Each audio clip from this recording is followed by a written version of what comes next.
Bien, bonjour à tous.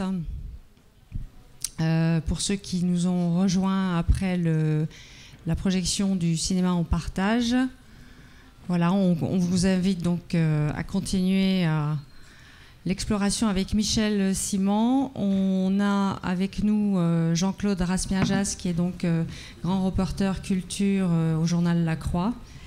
Et et je salue donc parmi nous aussi Nicolas Guérin et Ntebine et Evelyne Simon.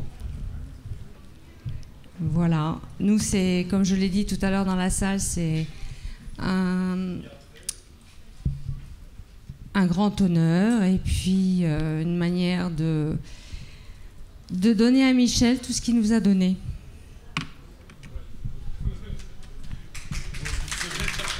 Comment ? Oui, il y a beaucoup de travail, non, mais c'est lui renvoyer certaines choses, voilà. Bien, merci pour cette présentation, merci d'être venu voir Michel Simon. Petite présentation. Peut-être, je veux dire un mot sur ce que vient de dire Nadia Pasquetto, c'est que, évidemment, je suis très reconnaissant à Arras de me faire cet hommage. C'est un festival que j'ai suivi depuis 19 ans et qui est, c'est ce que je disais tout à l'heure, qui est très synchrone avec le travail d'une revue comme Positif et d'autres revues et d'autres critiques qui considèrent que le cinéma, c'est pas seulement le présent, mais aussi le futur, c'est-à-dire découvrir des gens inconnus ou peu connus, et c'est aussi le passé, c'est-à-dire redécouvrir du patrimoine, etc. Et je pense qu'il y a tout un travail qui est fait entre le CNC, les salles d'arrêt d'essai, des festivals comme Arras ou Montpellier ou La Rochelle ou d'autres, et des revues comme Positif, Les Cahiers du cinéma et d'autres. Je pense qu'on maintient un peu cette flamme, cette cinéphilie qui est un peu parfois maltraitée aujourd'hui. Eh bien, merci. Petite présentation pour ceux qui ne vous connaîtraient pas. C'est peut-être, vous êtes surtout donc un modèle de longévité, qui est la marque de votre expertise et de connaissances qui n'ont jamais été prises en défaut, même si vous arrivez d'être contesté, mais on ne vous contestera pas vos connaissances. Donc vous êtes maître de conférences honoraire en civilisation américaine à Paris 7. Vous êtes présent à Positif depuis 55 ans. On comptait ça tout à l'heure, 55 ans. Un demi-siècle de Masque et la Plume, dont vous êtes le doyen. 26 il y a des gens plus âgés que moi, comme Daniel Lehmann, mais elle est arrivée plus tard. Mais doyen du Masque et la Plume. Voilà, doyen au Masque et la Plume. 26 ans à France Culture, avec votre belle émission d'entretien qui s'appelait Projection privée, dont vous avez été écarté sans ménagement en 2016, au profit d'une émission qui n'est pas à la hauteur de ce qu'était Projection privée. Ça, c'est un avis personnel, c'est un avis de critique. Vous êtes l'auteur de 25 ouvrages sur le cinéma, dont des monographies sur Elia Kazan, Joseph Losey, Stanley Kubrick, livre de référence, Francesco Rosi, Fritz Lang, Jerry Schatzberg, John Borman, Théo Angelopoulos, Jane Campion, et bientôt un livre à paraître à l'an prochain sur Konchalovsky. C'est bien ça ? Absolument. Voilà. Chez Actes Sud.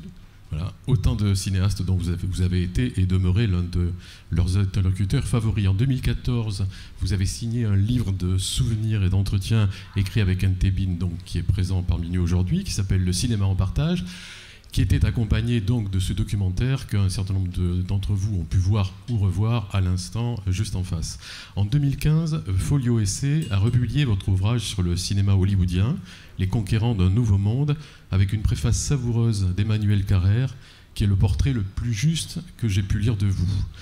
Et je tiens à signaler à l'assistance qu'à la fin de cette rencontre, vous pourrez, Michel, Ntebine et Nicolas Guérin seront présents pour signer la sélection d'ouvrages que vous avez amenés.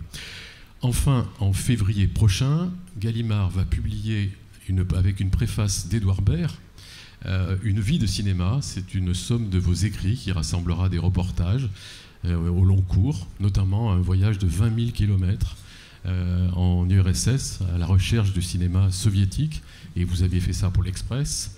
Vos reportages, des rencontres, des entretiens, notamment avec des prix Nobel, des rencontres très surprenantes et notamment 2 entretiens tout à fait stupéfiants avec Serge Gainsbourg, des essais et une série de pamphlets à destination de la critique, et notamment vos célèbres volets de bois vert très argumentés contre vos confrères sont à l'intérieur de ce volume, donc qui sort en février et qui s'appelle Une vie de cinéma. Est-ce que juste avant que nous commencions cette conversation, vous pouvez nous en dire plus sur ce livre à paraître ? Oui, c'est un livre, une sorte de mosaïque qui est un peu l'interface du livre que nous avons fait ensemble avec Bide, Le cinéma en partage, qui était un livre d'entretien qui racontait un peu mes 50 ans de critique de cinéma. Et là, c'est un peu l'épreuve à l'appui, c'est-à-dire, je pense que c'est pas une question de vanité, mais je pense que objectivement, j'ai fait des choses. Il y a des gens qui font essentiellement des interviews, d'autres qui font des reportages, d'autres qui font des essais critiques. Et j'ai pratiqué un peu toutes ces choses-là. Donc c'était un peu... Il y a 5 parties, effectivement. Il y a ces voyages, des tournages du Christ s'est arrêté à Éboli ou de Hope and Glory. Bon, est-ce que vous avez mentionné il y a des hommages que j'ai rendus à des cinéastes à l'occasion du Festival d'Arras dans le catalogue, ou du Festival de La Rochelle, ou dans Positif à l'occasion de leur mort, comme Claude Sautet ou Alain Resnais, qui étaient des gens que j'aimais, des cinéastes que j'admirais beaucoup. Il y a aussi des entretiens, mais j'ai choisi, effectivement, vous avez cité Gainsbourg, Coppola par exemple, ou les prix Nobel, Vargas Llosa, ou Harold Pinter, ou Imre Kertész, qui parlent de cinéma, et puis enfin des polémiques. Et en plus, la polémique est une chose qui a vraiment disparu. On me reproche parfois, mais pourquoi tu t'en prends à des confrères ? Je trouve ça hallucinant, parce que toute l'histoire de la vie intellectuelle du 19e siècle et du 20e siècle est faite de polémiques. Je veux dire, Truffaut attaquait les critiques du Figaro, il attaquait Positif attaquait Godard. Je veux dire, ça fait partie de la vie intellectuelle. Au XIXe siècle, Sainte-Beuve était attaqué par certains et par d'autres. Les surréalistes attaquaient d'autres choses. Je pense que si la critique ne peut pas être critiquée, alors qui peut la critiquer ? Parce que si c'est des artistes qui la critiquent, on dit ils sont aigris, ils se vengent, etc. Donc la critique serait le seul domaine de l'histoire des idées où jamais elle serait remise en question. Donc si moi je m'en prends à des tendances critiques, à du copinage ou au snobisme, c'est au nom d'une haute idée de la critique. C'est-à-dire, en fait, c'est parce que je pense que le métier que j'exerce est un métier tout à fait noble, qui est pratiqué par des gens tout à fait remarquables. Il y a de très grands critiques que je lis et que j'ai lus dans mon passé. J'ai été formé par des grands critiques comme Benayoun, par Truffaut, par Roger Tailleur, par Robert, bon, qui m'ont marqué. Donc c'est au nom de cette exigence. Il y a souvent, d'ailleurs dans les polémiques, Jean-Claude, que vous citez, je m'en prends à 2 ou 3 critiques qui disent « nous ne sommes rien du tout, mettez tous les critiques dans un sac, jetez-les à la Seine, rien ne changera, tout sera pareil. Par contre, supprimez les chefs opérateurs, le cinéma est mort ». C'est complètement idiot. Je veux dire, les critiques ont joué un rôle très important dans l'histoire du cinéma. Ils ont permis à des tas de cinéastes d'être connus, d'être reconnus. Il y a d'autres cinéastes comme Kubrick ou John Ford qui, au contraire, ont bénéficié du public, contre la critique. Parfois, c'est le public qui corrige la critique. Parfois, c'est la critique qui corrige le public ou qui fait découvrir au public. Au départ, Buñuel n'avait aucune raison d'avoir 1 million de spectateurs avec Le charme discret de la bourgeoisie, ou 2 millions de spectateurs. C'était un cinéaste espagnol, puis mexicain, dont les films sortaient dans 1 ou 2 salles, qui, à force d'être soutenu par la critique et par les festivals, a fini par être reconnu. Bergman, la même chose. Donc je trouve désespérant cette façon de dénigrer sa propre profession, alors que par contre, je trouve légitime d'engager le faire quand on n'est pas d'accord sur certaines tendances. Alors on va entamer cette conversation. Juste au préalable, on vous a réservé un certain nombre de surprises. Première surprise. Bonsoir, cher Michel, à Arras, où tu es honoré aujourd'hui. Depuis quand est-ce que je te connais? Je ne me rappelle pas, franchement. Depuis toujours. Ça doit être quand j'ai présenté mon premier film en France, il y a longtemps. De toute façon, toi, tu étais déjà là. Déjà sage, déjà un savant du cinéma. Combien de fois on a parlé? Combien de fois tu m'as questionné? Je ne sais plus. Souvent, certainement. Tout ce que je sais, c'est que chaque fois, ça importait. Tu vas toujours tout droit au cœur du film. You don't beat around the bush, comme tes amis américains ou anglais diraient, les Kazan, Kubrick, Clouzet, Borman, Schatzberg ou ton ami grec, Théophilopoulos.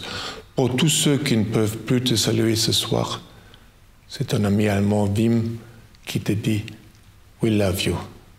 Enjoy yourself tonight. » Salut.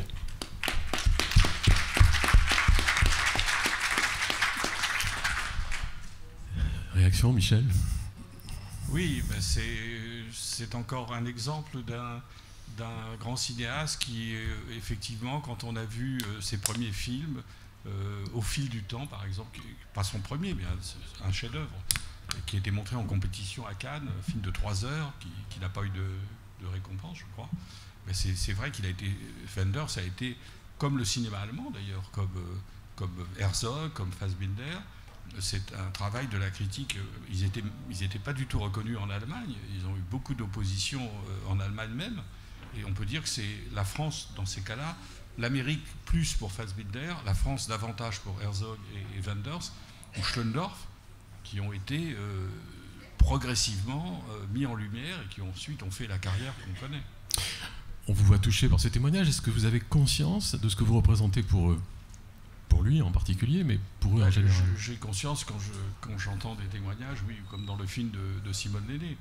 Je n'y pense pas du tout, parce que ça serait paralysant de se voir en statut du commandeur. Non, pas du tout. Je continue d'abord à faire des entretiens avec des gens inconnus, et puis parfois des gens que j'ai beaucoup admirés et que j'admire beaucoup moins aujourd'hui, pour ce qu'ils font aujourd'hui par rapport à ce qu'ils faisaient quand je les ai découverts. Ça arrive régulièrement.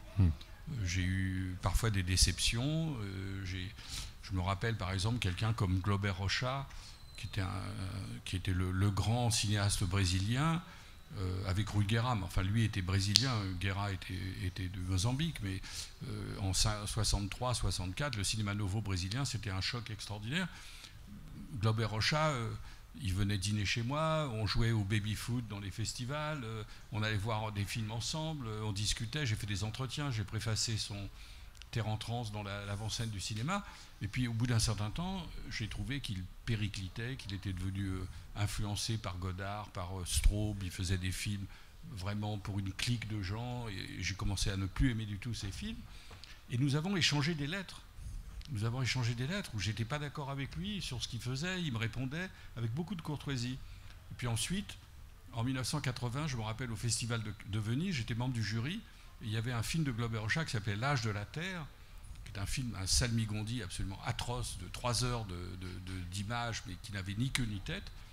Et j'avais rendez-vous pour déjeuner avec Irving Kershner, metteur en scène américain que j'appréciais. Je marche dans la rue, il me dit, il y a on dirait un paysan de Calabre, enfin un type très basané, qui est monté sur une chaise dans le hall de l'hôtel Excelsior. Il est en train de pester contre le jury. Ils disent que Suso Cecchi d'Amico, c'est la pute de Visconti, que Umberto Eco n'est pas un vrai philosophe, et que toi, tu es un agent de la CIA. Et tu privilégies Hollywood, etc. Alors je suis revenu sur mes pas et j'ai regardé qui était cet Olybrius qui pérorait devant quelques badauds dans le hall de l'Excelsior. C'était Glauber Rocha. Bon, voilà, mais il faut dire qu'il était à ce moment-là très atteint. Et malheureusement, il est mort d'ailleurs quelques mois plus tard d'une overdose, je ne sais pas, en tout cas d'une maladie. C'était affreux. Mais c'était quelqu'un que j'adorais, qui était un type merveilleux. Bon, il faut s'attendre à ça quand on fait le métier de critique, et que ensuite j'ai aimé beaucoup Carlos Saura. Et à part les films sur le flamenco, ça fait 25 ans que j'attends un grand film de Carlos Saura. Ça arrive tout le temps, mais c'est ce qui se passe quand on connaît les gens et qu'on s'en sépare. Et par contre, il y a des gens dont j'ai continué à admirer, comme Angelopoulos, par exemple, dont je trouve tous les films pratiquement, enfin, il y en a des plus grands que d'autres, mais c'est une carrière. Ou Kubrick, je suis jamais sorti d'un film de Kubrick en disant, mon Dieu, qu'est-ce que je vais lui dire maintenant, après avoir fait un tel navet, qu'est-ce que je peux bien lui dire? Ça m'est pas arrivé. Alors on dit il est un inconditionnel de Kubrick. Oui, mais c'est Kubrick qui est un inconditionnel de Kubrick. Alors, on va rentrer dans cette conversation, parce qu'on va vraiment revenir sur vous. Comment on devient Michel Simon? Comment on devient ce critique? Ça part d'où? Ça vient d'où? Quelle est l'origine de cette passion? Qu'est-ce qui s'est passé pour devenir Michel Simon? Il n'y en a qu'un. D'abord, je dois dire que l'enseignement a joué un très grand rôle dans ma vie. J'étais passionnément dans l'enseignement. J'ai jamais pensé qu'il y avait quelque chose de plus difficile qu'un public d'étudiants. On me dit parfois, tu dois avoir le trac au Masque et la Plume. Quand j'avais 30 ans quand j'ai commencé le Masque et la Plume, j'ai jamais eu vraiment le trac. Mais par contre, j'avais le trac quand j'avais 2 heures de TD devant 30 jeunes gens et jeunes filles de 20 ans, et où on commence à les voir parler entre eux, on se dit, ça y est, c'est fichu, j'ai pas su les retenir.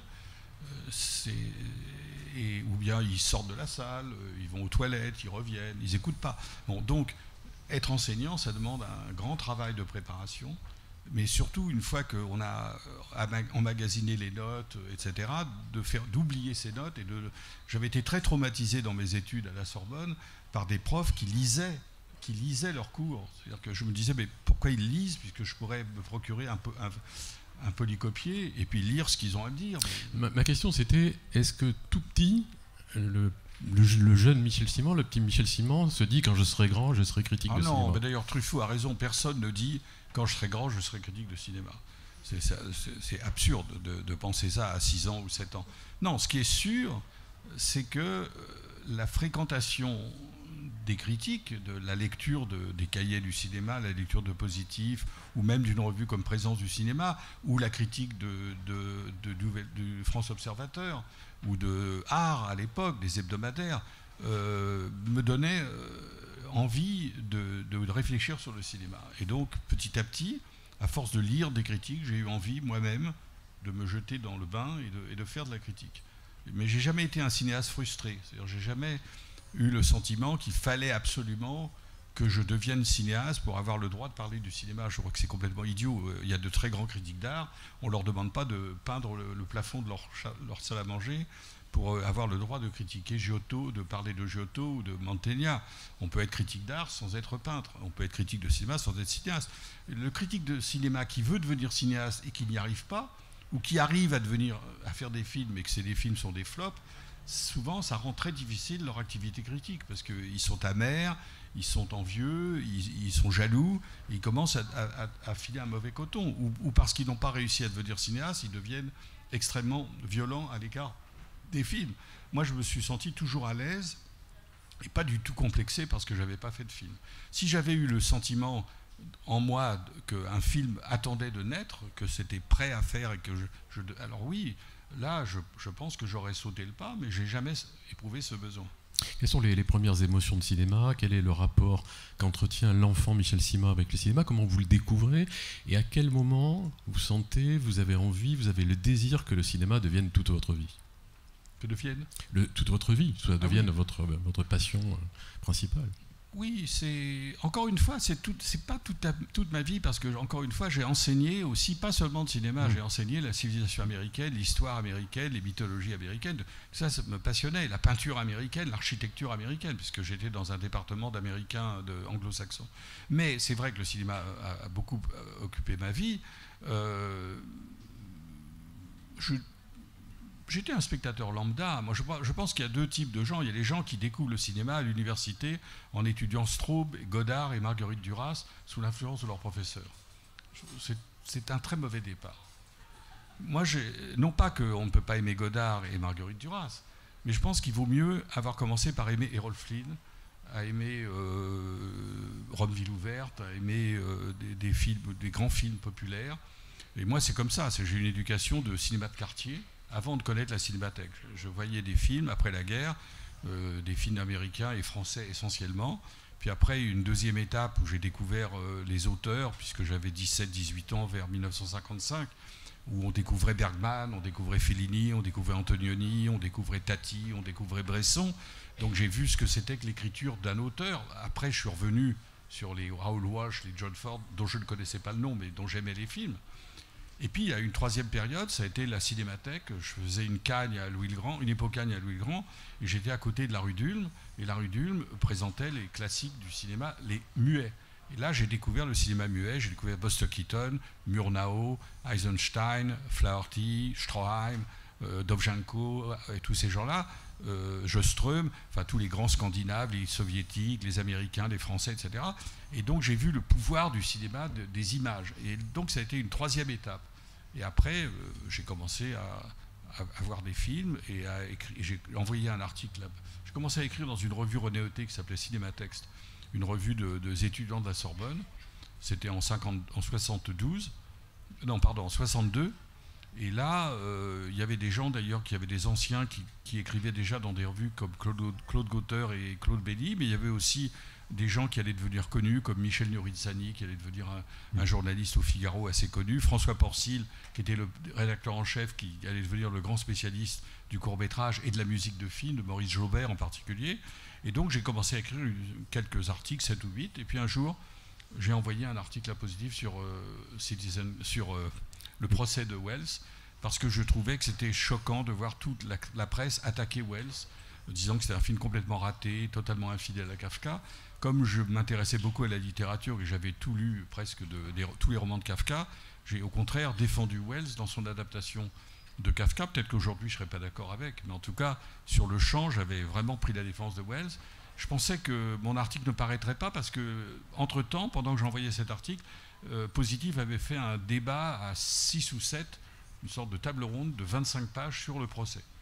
Et ma chance, peut-être je la méritais, c'est que Benayoun au téléphone m'a dit on prend votre article. Donc c'était un article qui suivait quelque chose qui, d'après moi, allait me couper l'herbe sous le pied et qui ne serait pas publié.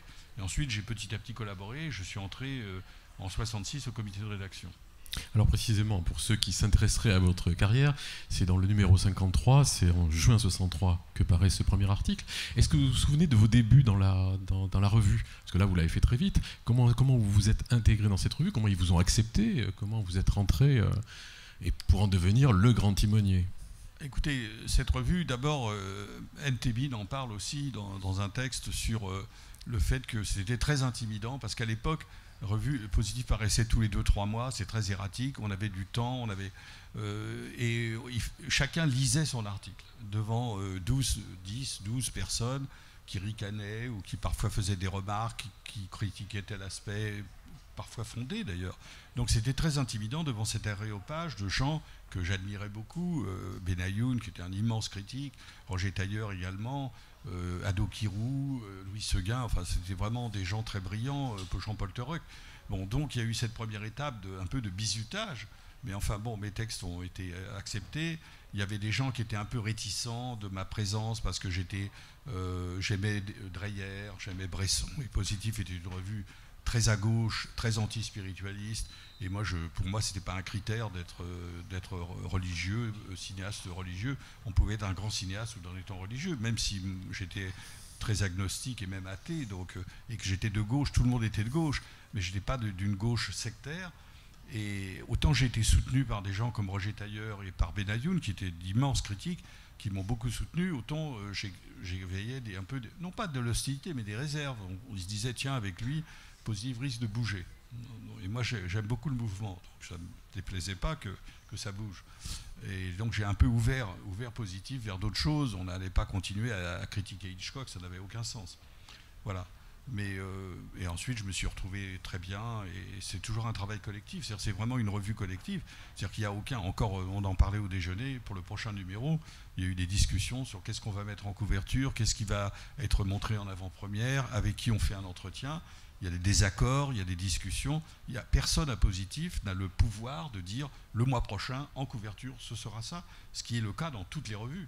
C'est la seule revue où il y a vraiment un fonctionnement avec un forum et une vraie discussion avec des majorités et des minorités. Voilà. Donc, alors expliquez-nous, parce qu'il y a une singularité à Positif. D'abord, aucun des rédacteurs n'est payé. C'est un travail bénévole.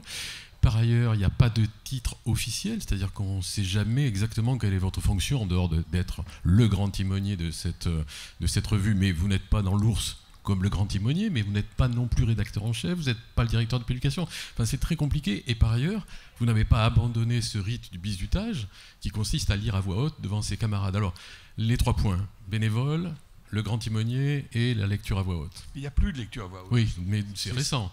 C'est pas si vieux que ça. Non, on lit les textes de gens qui nous envoient des textes. C'est-à-dire des gens qui viennent de l'extérieur, qui proposent des textes. On vient par exemple de lire un texte très beau sur le bal chez Kubrick. Le thème du bal dans les films de Kubrick, que moi j'ai jamais lu, pourtant je connais vraiment la bibliographie kubrickienne. C'est un très bon texte, quelqu'un d'un inconnu qui nous a envoyé ce texte qu'on va publier. Ça, on l'a lu, mais quelqu'un qui est au comité de rédaction, normalement, au bout de 4-5 ans, tout de même, il a fait ses preuves. Donc on n'a pas le temps, parce qu'on a 3 heures par semaine pour une réunion. Il y a beaucoup de choses à discuter. Si on passait notre temps à lire les textes... Non, mais vous l'avez maintenu longtemps, cette tradition. On disait, sans y être, ils lisent les articles à voix haute. Enfin, il y avait une persistance de cette tradition qui était propre à Positif. Pourquoi vous l'avez laissé aussi longtemps? Voilà, c'était des questions qu'on se pose quand même. Oui, c'est parce que... D'abord, le bénévolat, c'est évident que si on payait chacun, même au tarif syndical minimum, ça ferait 60 000 € par an, 70 000 € par an, comme la revue Équilibre, tout juste, on n'est ni bénéficiaire ni bénéficiaire ni déficitaire, la revue serait arrêtée depuis 30 ou 40 ans, elle n'aurait jamais continué. Donc c'est à condition de sa survie. Et comme nous sommes 22 personnes au comité de rédaction et qu'il y a en plus une vingtaine de collaborateurs extérieurs, ça fait 45 plumes, ça veut dire que chaque mois, les gens écrivent 5 feuillets, 6 feuillets, bon, d'autres écrivent plus, de 10 feuillets maximum, ils ont tous un métier, et c'est pas difficile, ils sont très contents d'être dans une revue de prestige, lue dans le monde entier, qui leur ouvre des portes, ils vont ensuite écrire des livres, ils vont faire des présentations de ciné-club, ils vont être publiés ailleurs, participer à des encyclopédies, etc. Donc ils se sont fait un nom. Il y a parfois des gens qui me téléphonent, quand je leur dis, vous savez, c'est bénévole, ils raccrochent, ils ne veulent pas envoyer, mais ils restent dans leur trou, parce que où ils écrivent dans des endroits où ils n'auront aucune notoriété. Donc ça, c'est pas vraiment un problème majeur, et en plus, les gens, ils écrivent sur ce qu'ils ont envie d'écrire, c'est très important. Ils n'écrivent pas pour gagner de l'argent, ils écrivent par passion. Autre question alors. Rédacteur en chef, grand timonier. Je ne suis pas rédacteur en chef parce que pour la raison exacte, je viens de vous dire, c'est-à-dire qu'il n'y a pas un rédacteur en chef, c'est celui qui dit ça sera comme ça. Je ne veux pas citer d'autres revues, mais moi je connais des rédacteurs dans des revues qui aimaient beaucoup un film, on leur a dit tu n'en parleras pas parce que j'ai décidé que c'était très mauvais et c'est moi qui décide. Ou la couverture, ce sera tel film. Il y avait quelqu'un allait voir un film en banlieue, tout seul, il revenait et il disait à tous les collaborateurs, ça sera ça en couverture. Il était le seul à l'avoir vu. Ça n'existe pas. Donc, je suis directeur de la publication, c'est uniquement une responsabilité morale, c'est-à-dire que si Positif est poursuivi en justice pour diffamation, je vais en prison.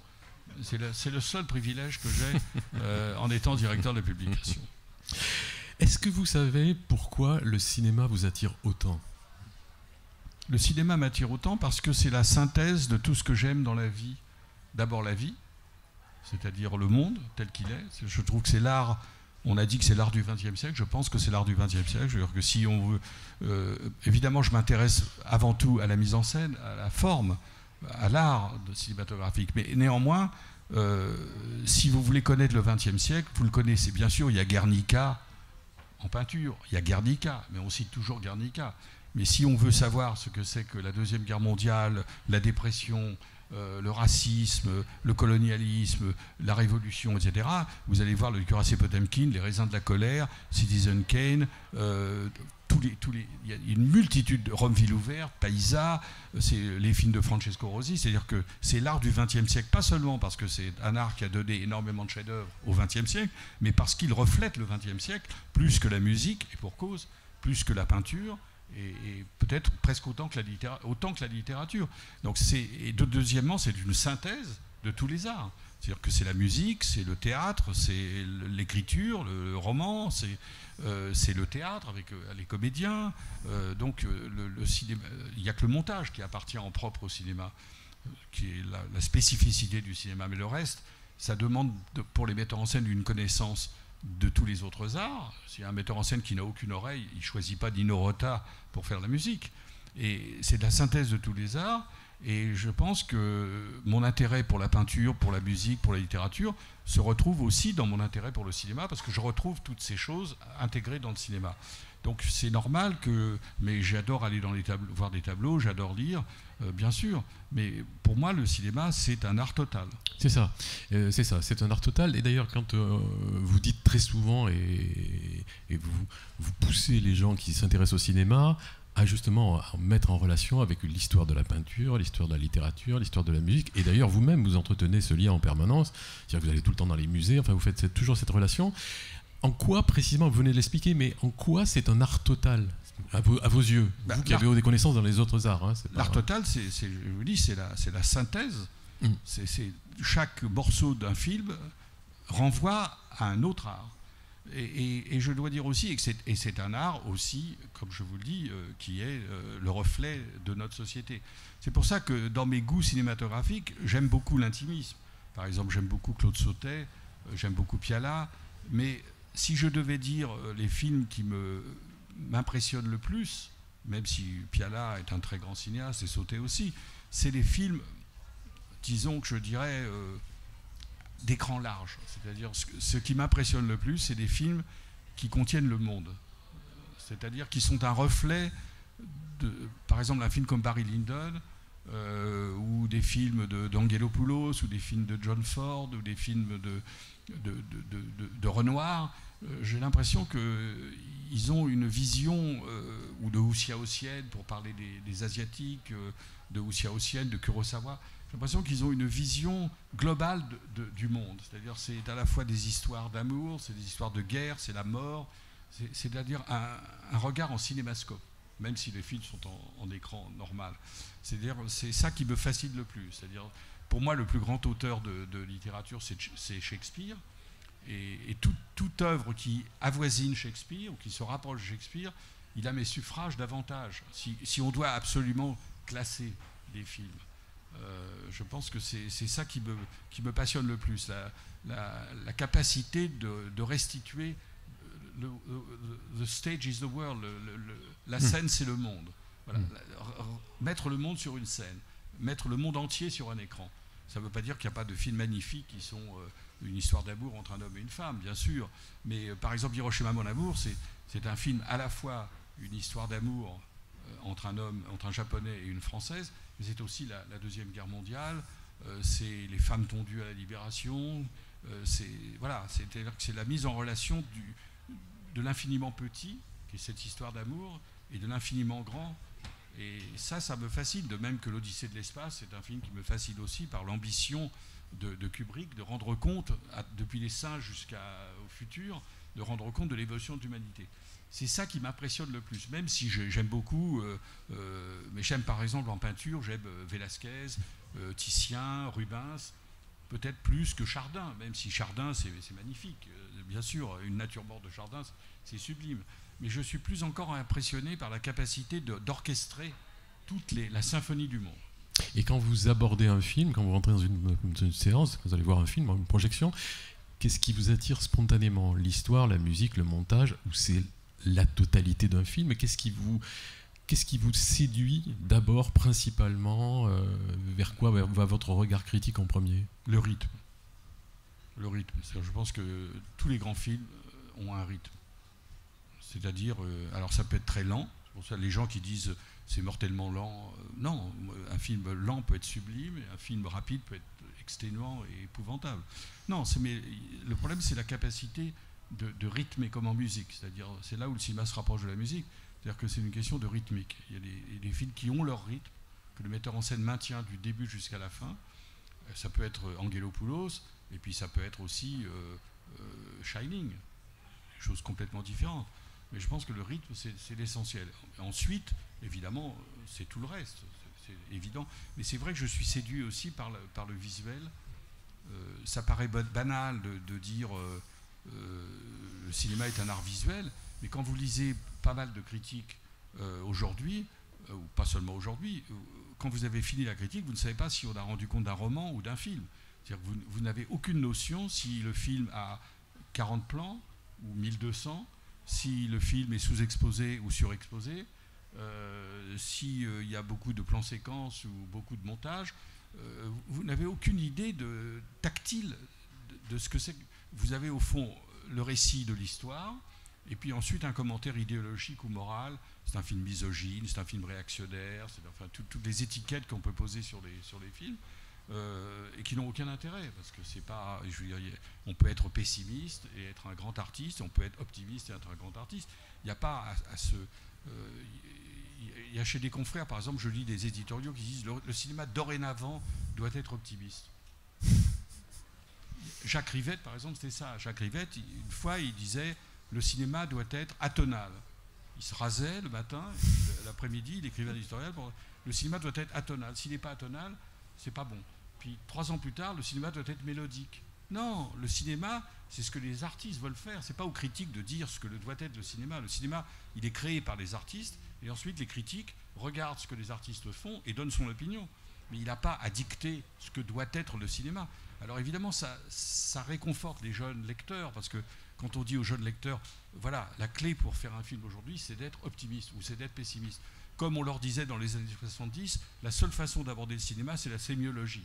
Donc le cinéma, c'est un langage, comme la littérature, comme le texte, donc on fait une étude sémiologique. À d'autres moments, il fallait que le cinéma soit marxiste. Alors il faut appliquer le Capital de Marx sur tous les films. Non, il y a des films où la psychanalyse va être utile. Il y a des grands films qui relèvent de la psychanalyse plus que de Marx. Des films, au contraire, qui relèvent de la politique et d'une analyse politique plus que psychanalytique. D'autres qui relèvent plus d'autres domaines.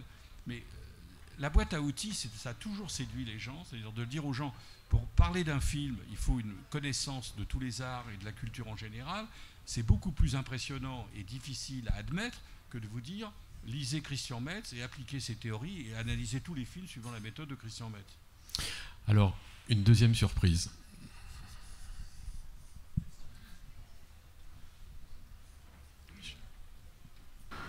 My name is Jeff Nichols, and as a filmmaker, I've been very fortunate throughout my career to find the support of Michel Simon. With my first film, Shotgun Stories, when we brought it to France, the distributor pulled me aside and said, I have very good news. We have gotten a wonderful review from one of our greatest film critics, Michel Simon. And he started to explain who Michel was, and I stopped him and I said, Don't, I know who Michel is. I knew him from his writings with Positif, but mainly I knew him from his work with Stanley Kubrick. I'm sure he didn't know this, but that work would be a heavy influence on me and my second film, Take Shelter.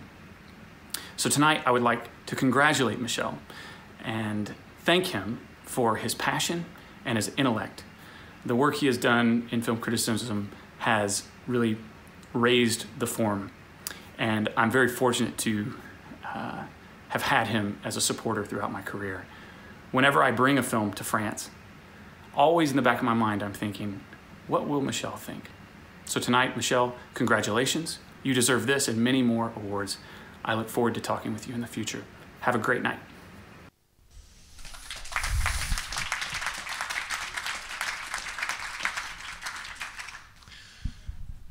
Vous savez qu'ils sont nombreux comme ça à se poser cette question-là, c'est-à-dire que va penser Michel de mon film? Qu'est-ce qu'il va en dire?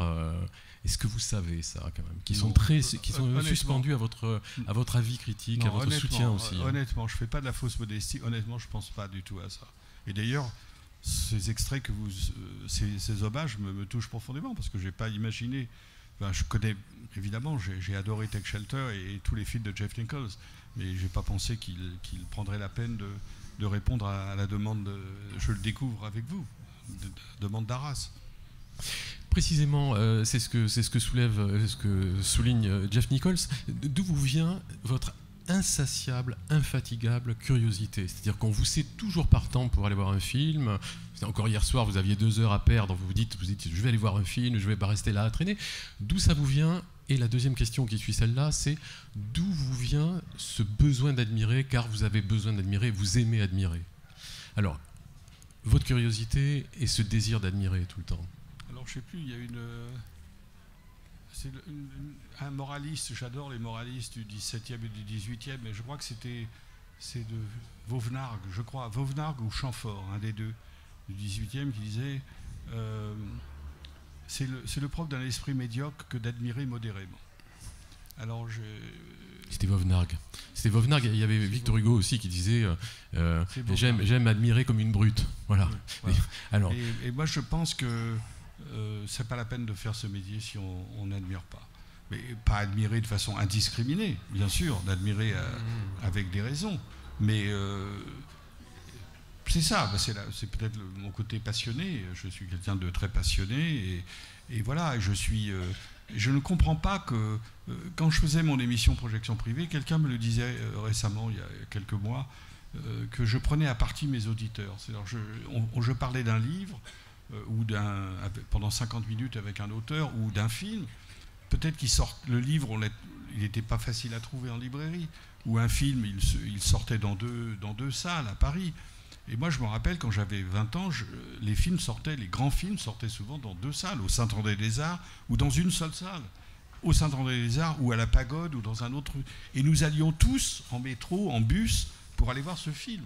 Et je disais à mes auditeurs, c'est pas parce que ce film sort dans une salle qu'il ne faut pas y aller. Il suffit de prendre le métro. Il y a 12 stations ou 20 stations à Paris. Je parle des gens qui habitaient Paris. Et je ne comprenais pas que sur 100 000 auditeurs, quand je parlais d'un livre, ils en vendaient peut-être 80. Je me disais, sur 100 000 auditeurs qui sont passionnés par la discussion avec un auteur, pourquoi il n'y en a pas plus qui vont acheter le livre en librairie ? Et je pense que moi, j'ai toujours fonctionné comme ça. C'est-à-dire qu'il suffit que j'entende parler d'un livre, que je lise un entretien dans un journal, etc., dans un quotidien ou dans un hebdo, et pour que j'aille en librairie acheter le livre, parce que ça m'intéresse. Et cette passivité, je trouve que... Je pense qu'il faut responsabiliser l'individu. Pas toujours, c'est la faute au gouvernement, c'est la faute aux distributeurs, c'est la faute aux exploitants, c'est la faute à Tartampion. C'est jamais de ma faute. Si les gens disent c'est lamentable que ce film ne sorte que dans 2 salles, maudits distributeurs, maudits exploitants, mais s'il sort dans 2 salles, allez-y, déjà, allez le voir, plutôt que de se plaindre du monde entier. Le monde entier, évidemment, les responsabilités sont grandes, l'État est responsable, je ne veux pas du tout exonérer l'État, exonérer les puissants, mais je veux dire qu'il va aussi de soi-même. C'est-à-dire que si les gens ne prennent pas l'initiative, et il y a heureusement beaucoup de gens, regardez ce qui se passe en Amérique, c'est un pays qui donne une leçon au monde entier. Ils ont élu cette épouvantable ganache il y a 2 ans, et regardez comment les contre-pouvoirs se sont manifestés dans la presse. Les femmes, les Noirs, les Mexicains, tous, eh bien, ils ont renversé la vapeur. En 2 ans, ils ont renversé la vapeur. C'est ça qui est formidable. Quand Donald Trump vient en Angleterre, il y a 150 000 Anglais dans les rues de Londres qui protestent contre sa venue. Et il y a des ballons gonflables qui se moquent de Donald Trump en Angleterre. Quand il vient à Paris, il n'y a aucune réaction. Personne. On trouve tout à fait normal que M. Donald Trump soit reçu à Versailles avec des grands hommages, etc. Et je pense que cette capacité de s'intéresser au monde et de protester et de se battre, c'est fondamental. C'est pour ça que j'aime beaucoup la culture anglo-saxonne, qui a été protégée tout de même du fascisme. Toute l'Europe, pratiquement toute l'Europe a été fasciste. Toute l'Europe a été fasciste. L'Angleterre et l'Amérique n'ont jamais été fascistes. Ils ont fait des crimes, ils ont fait des choses horribles, comme tout le monde, comme tous les pays. Des guerres coloniales, des guerres, tout ce qu'on veut. Mais ce qui les différencie de l'Europe, c'est qu'ils n'ont jamais cessé de se battre contre les tendances fascisantes de leur pays. Alors, ce n'est pas exactement la réponse à ma question, non. Puisque ma question était pourquoi vous allez toujours voir des films, pourquoi vous n'êtes jamais blasé, lassé, mais enfin, bon. Mais est-ce que je peux avoir une réponse à cette question-là ? Pourquoi vous n'êtes jamais blasé Ça, c'est une question auquel on ne peut pas répondre. Ah bah si, ça c'est vous qui pouvez y répondre. Non, parce que c'est à l'intérieur de moi, ça fait partie de mon métabolisme. Vous voyez, je peux pas vous dire je prends une drogue ou je prends quelque chose. Ouais, je pensais que c'était le jour où le dire, mais enfin bon. Tout à l'heure, je parlais de ce livre qui était ressorti en folio essai, donc qui s'appelle Les Conquérants d'un Nouveau Monde, voilà, que vous trouvez à la sortie. Et je parlais de cette préface d'Emmanuel Carrère que je vous recommande, qui est très savoureuse et très amusante. Et Emmanuel Carrère dit de vous, ça pourrait être un des hommages que nous avons vus tout à l'heure, ce qui fait de Michel Simon un très grand critique peut, à mon avis, Emmanuel Carrère, se résumer à 3 choses. La première est l'étendue de sa culture, qui n'est pas seulement cinématographique. La seconde de ses vertus cardinales, c'est une intégrité que même ceux qui ne l'aiment pas n'ont jamais contestée. Il est devenu une des voix les plus écoutées, les plus respectées de la critique cinématographique mondiale, sans autre plateforme qu'une petite revue française dont il n'est même pas le rédacteur en chef. Il n'a jamais brigué aucune prébande, aucun poste honorifique. Il ne représente que son propre goût, sa propre autorité. C'est le contraire d'un courtisan, et ce qui va avec cette intégrité est une totale absence de snobisme et d'esprit moutonnier. Le revers de la médaille étant son manque d'indulgence pour le snobisme des autres, qu'il ne se prive jamais de relever. 3e vertu, qui avec le temps m'impressionne de plus en plus, dit Emmanuel Carrère, c'est sa curiosité que rien ne semble pouvoir émousser. On ne l'a pas vu depuis 6 mois et c'est toujours pareil. Il vous saute dessus sans vous demander de vos nouvelles pour vous vanter le premier film d'un réalisateur kirghize qu'il vient de voir dans un festival. Voilà. Eh bien, quand on lit ça, en effet, Emmanuel Carrère a raison, c'est le portrait le plus juste. En effet, quand on ne vous a pas vu 6 mois, 1 an, ça se passe toujours en effet comme ça. C'est-à-dire que vous nous sautez dessus pour nous parler d'un film introuvable que vous avez vu, et voilà. Non, il y a une seule chose que j'objecte, c'est la petite revue française. La petite revue française, qui est tout de même connue de Tarantino, de Jeff Nichols et d'autres gens.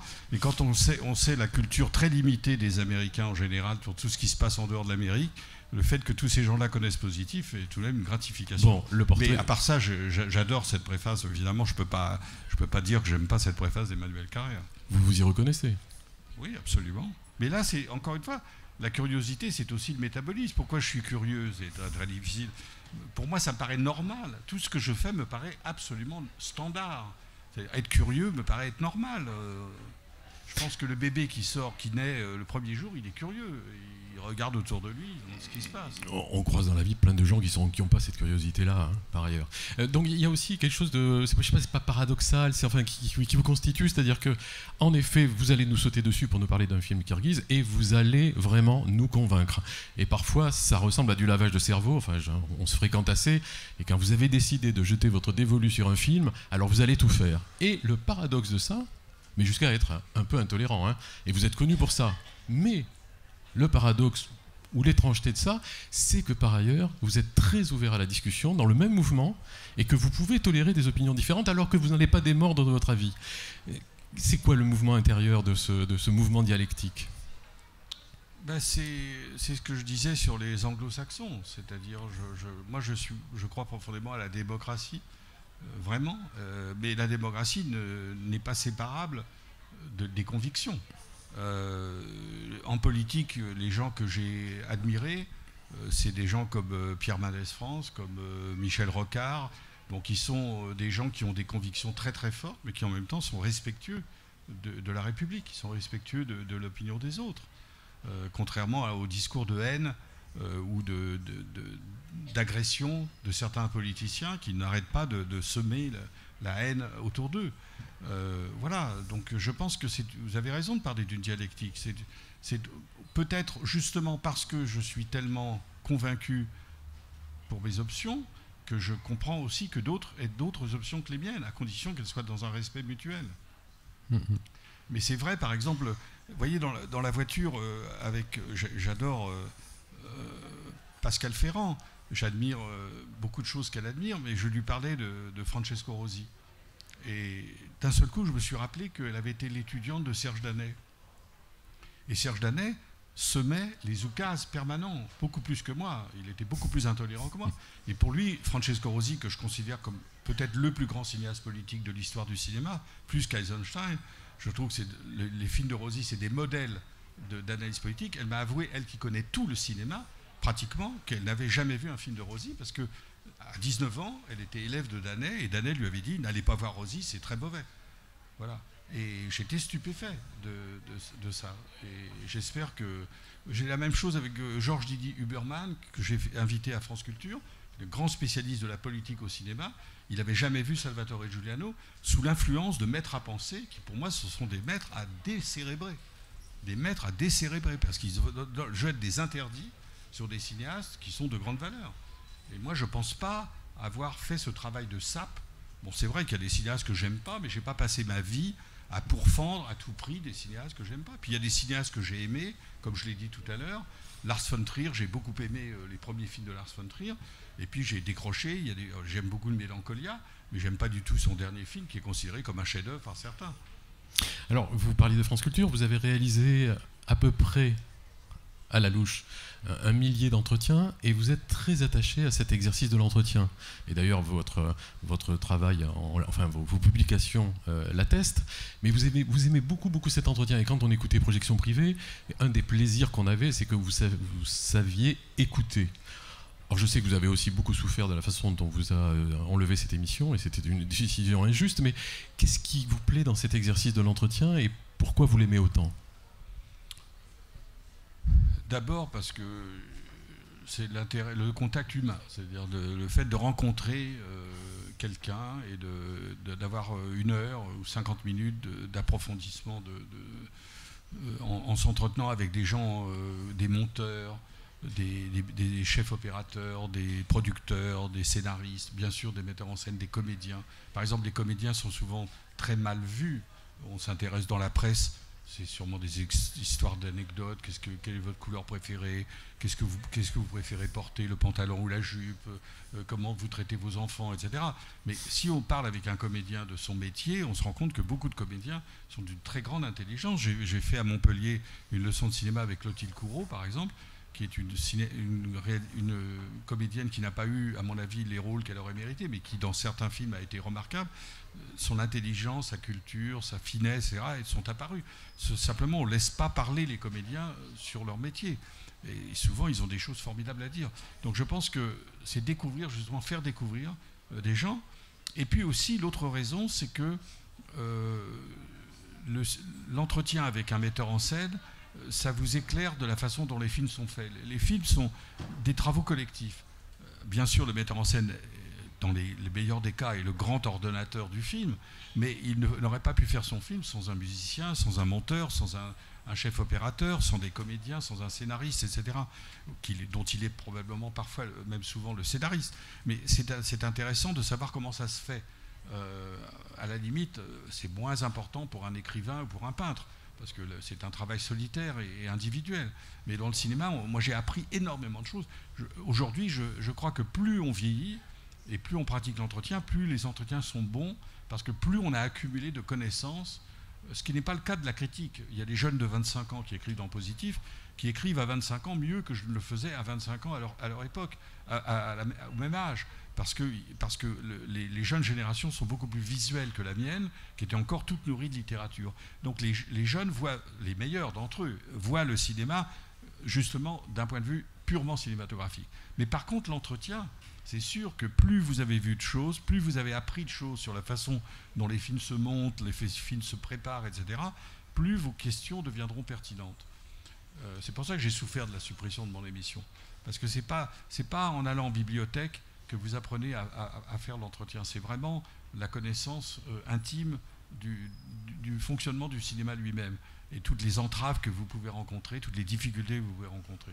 Et je peux vous dire que l'auditeur que nous sommes en a souffert aussi.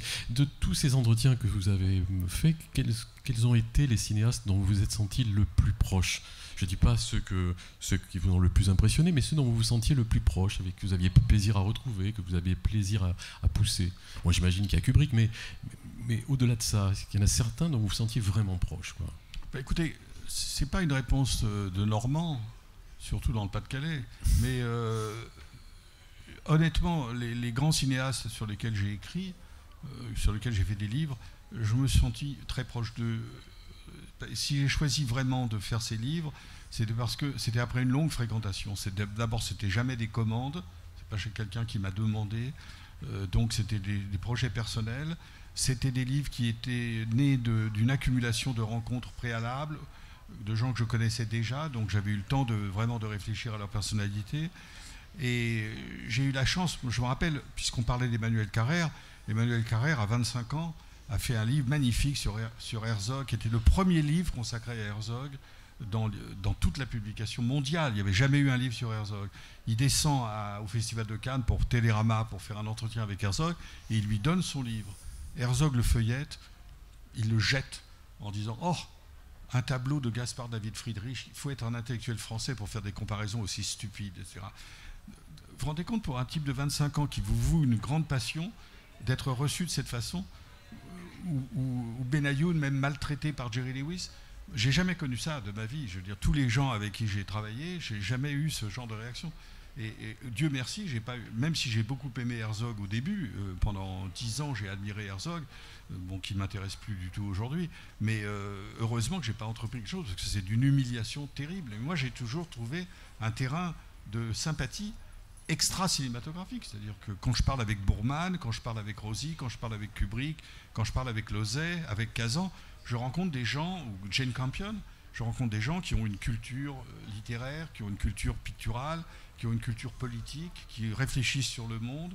Pascal Ferrand, hier, l'a prouvé encore, par l'intelligence, par la cohérence de son discours, par l'intelligence de ses propos. Donc je peux pas hiérarchiser, vous dire avec lequel... j'ai eu des rapports peut-être plus étroits avec Kazan, ou avec Boorman, ou avec Rosie, que Jane Campion, c'est peut-être les antipodes qui fait que ça crée une très longue distance. Mais c'est aussi affectif, c'est-à-dire que Kazan, évidemment, était un homme proscrit quand je l'ai rencontré. Comme c'était un ancien communiste qui avait claqué la porte du Parti communiste, qui avait été épouvanté par le pacte germano-soviétique et épouvanté par les procès de Moscou, et que quand il a craqué devant la commission et qu'il a donné des noms, c'est une chose terrible qu'il a faite, qu'il a marqué toute sa vie. Mais le fait qu'une revue de gauche comme Positif considère que Kazan était un grand cinéaste de gauche toute sa vie après la dénonciation, il est resté un homme de gauche formidable, alors que Lozek était un homme de gauche, a soutenu l'Union soviétique jusqu'à la fin, un régime de tyrannie, de meurtre en masse, etc. C'est pas si simple que ça. La vie n'est pas si simple que ça. Et plus je vieillis, plus je juge les gens sur ce qu'ils sont et pas sur leur étiquette.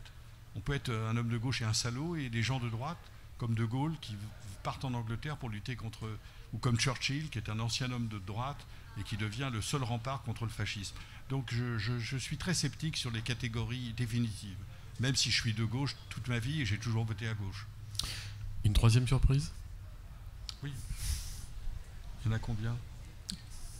I first met Michel Simon during it was an interview with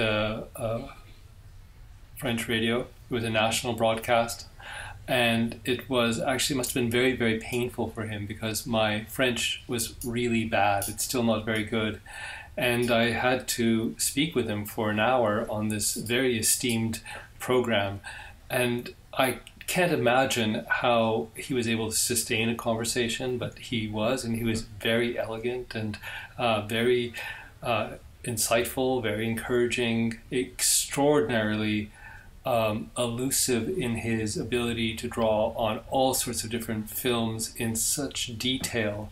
And I just found that incredibly inspiring, that I was in the presence of this legendary cinephile, someone who I had read, of course, his book on Kubrick.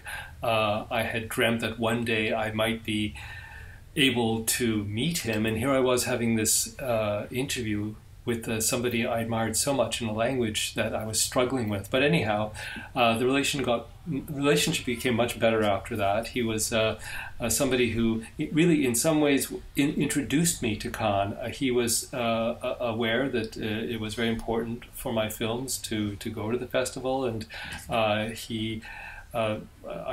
was really just finishing Exotica, and he, I think, was very instrumental in making sure that that film got into competition, where it won the International Critics Awards. So I think I certainly have a huge debt to Michel in that sense.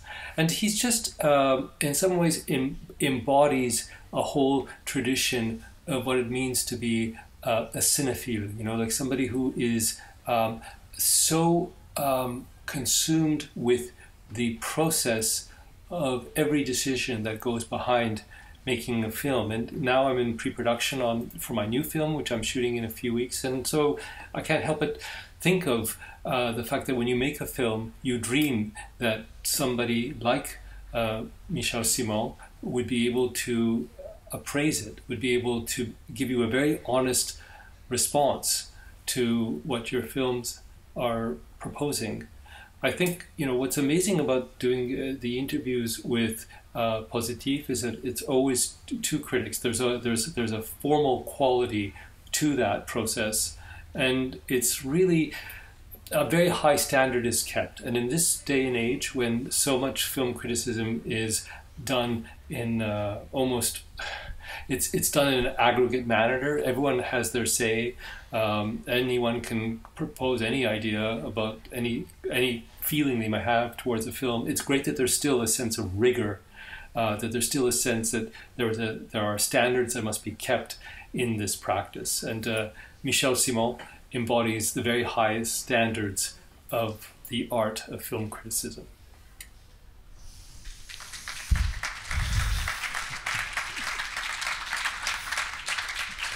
Il n'y a pas un risque de l'embaumement. Je veux être dans le secteur égyptien du musée du Louvre. Non, mais c'est quand même pas rien. Quand même pas rien que Egoyan dise que vous représentez le summum de l'art de la critique. film. C'est ce que j'appelle l'embaumement. Oui, mais quand il parle de... Ça va me paralyser, j'oserais plus écrire maintenant.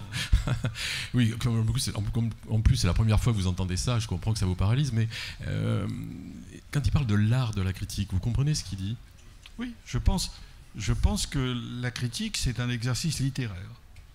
Je ne place pas les curiosités esthétiques de Baudelaire au-dessus ou à côté des fleurs du mal, mais je pense que et d'ailleurs la critique a souvent été pratiquée à son sommet par des artistes eux-mêmes.